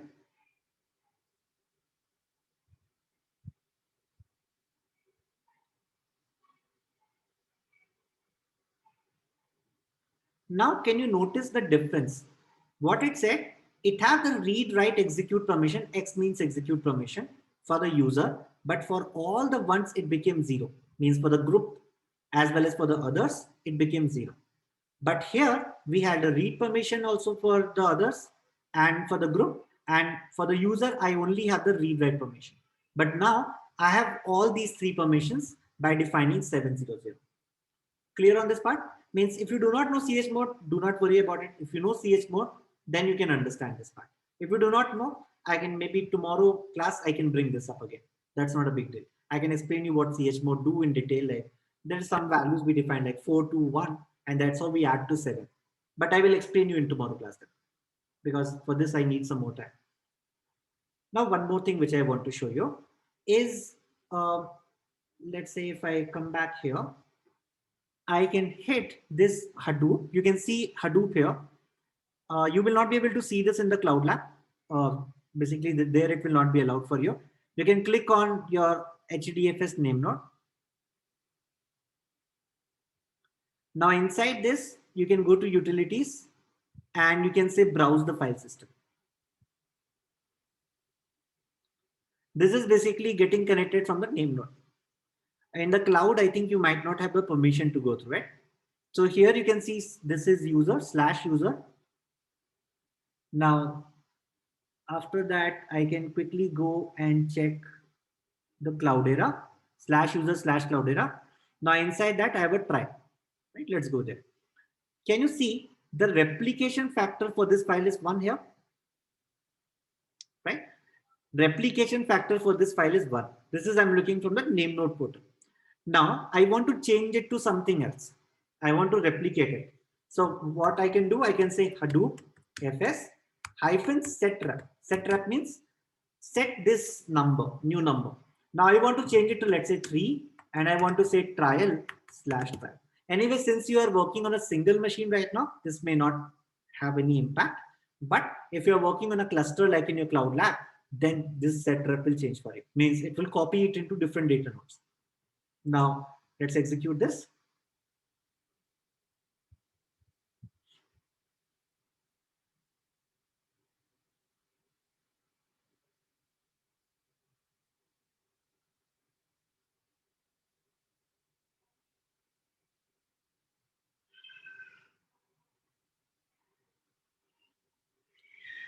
Now you can see it's saying that replication has 3. And if I come back here and refresh it, you can also notice your replication factor change. Any question till this step?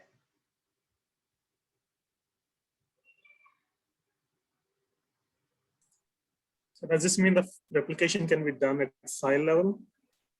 Yeah, it will be at the file level. Okay. Any question, guys, on this part?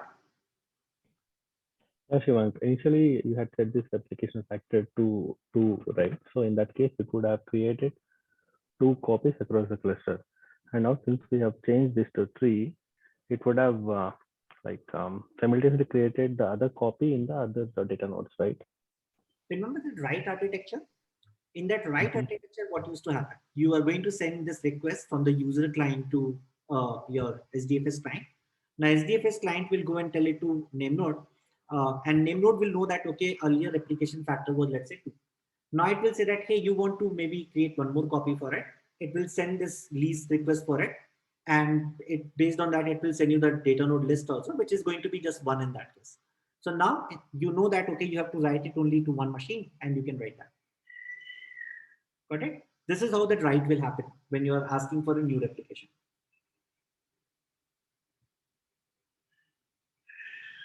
Okay, what happens in case where we don't have enough storage and we would change the replication factor?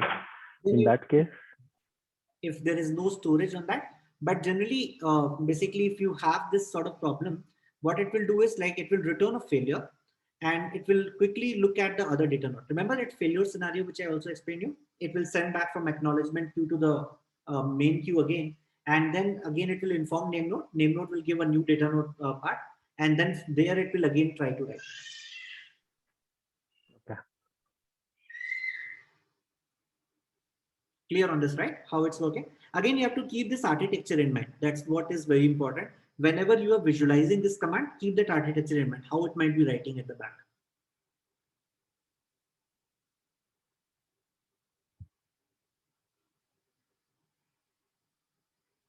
Guys, any other question from anyone? Okay. So I still have few more commands. Maybe I will get back on this again tomorrow. Let me open now the forum for question answers. Anyone have any sort of questions on today's topic, whatever we have discussed?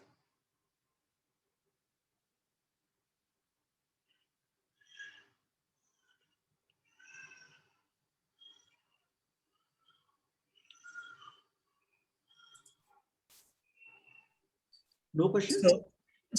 Shiva, so the replication command you ran was in VM, right? And the VM only has one data node, right?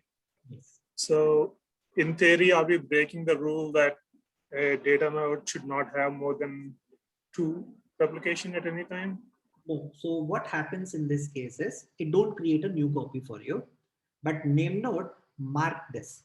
It's stating that, okay, this file is under replicated. Now what happens whenever you will add a new data node to your cluster, now whatever you have marked at that time, it will start replicating those data for you.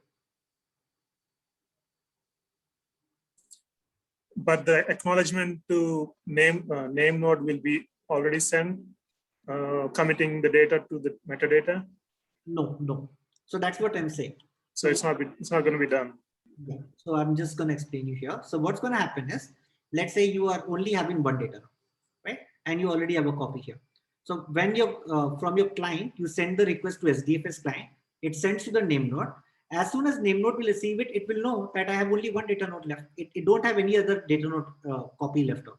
So what it will do, instead of sending you the lease, it will mark it here that, okay, this block is under replicated with me. So it will not send the acknowledgement, because we will not even reach to the further stage. It will not let you write the data. Got it? And it will just send this part that, okay, I've just marked it as under replicated.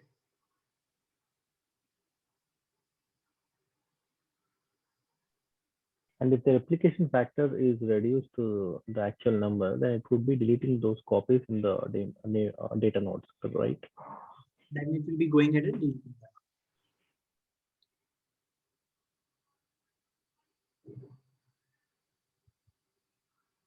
Any other question, guys? Okay. Just want to get a quick feedback from all of you.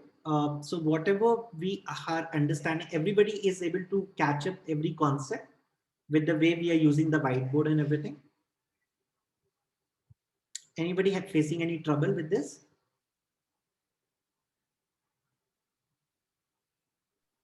Guys, speak out. Because this is the first class, so it's more easy to change it.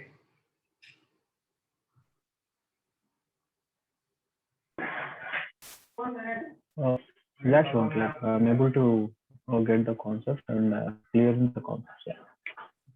No issue, Shivank. Aditi, you said something. I couldn't hear you. I told no issues with the whiteboard. Yeah, this is the whiteboard. Yeah, I mean, we can understand. I can understand, so. Sure. Lakshmi? Yes, Shivank. Yeah. So I'm done with the session. You have anything? No, all clear, Shivank. I'll get a feedback and also pass it on to you then. Sure. So maybe I can sign out in that case. Guys, we will connect again tomorrow. Maybe. Shivank, is there any document you said, right, you will provide in Google Docs? Can you provide that? Hi, very good question. Thank you for stopping me here.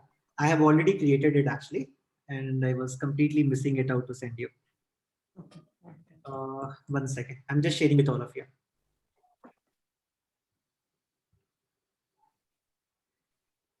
Even the data Cloudera cluster is also uploaded for you there.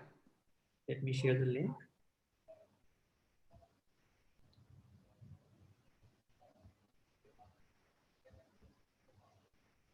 Okay, looks like it is not yet uploaded. It's still uploading, but I can give you the link at least so that you can start using it. Just 1 minute, guys. It's working very slow because it's uploading a huge file. So Girish, Karthik here.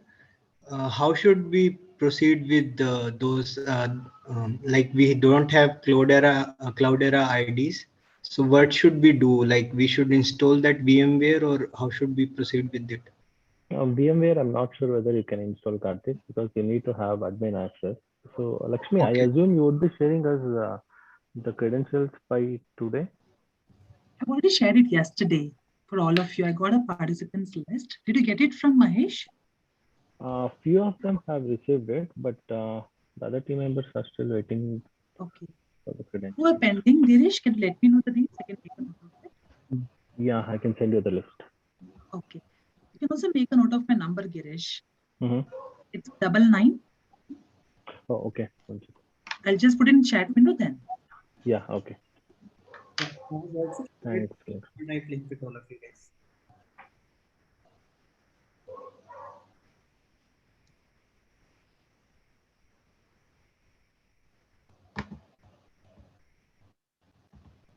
The file is still getting uploaded. I think this will take a good time. So, once it's uploaded, it will be appearing for you.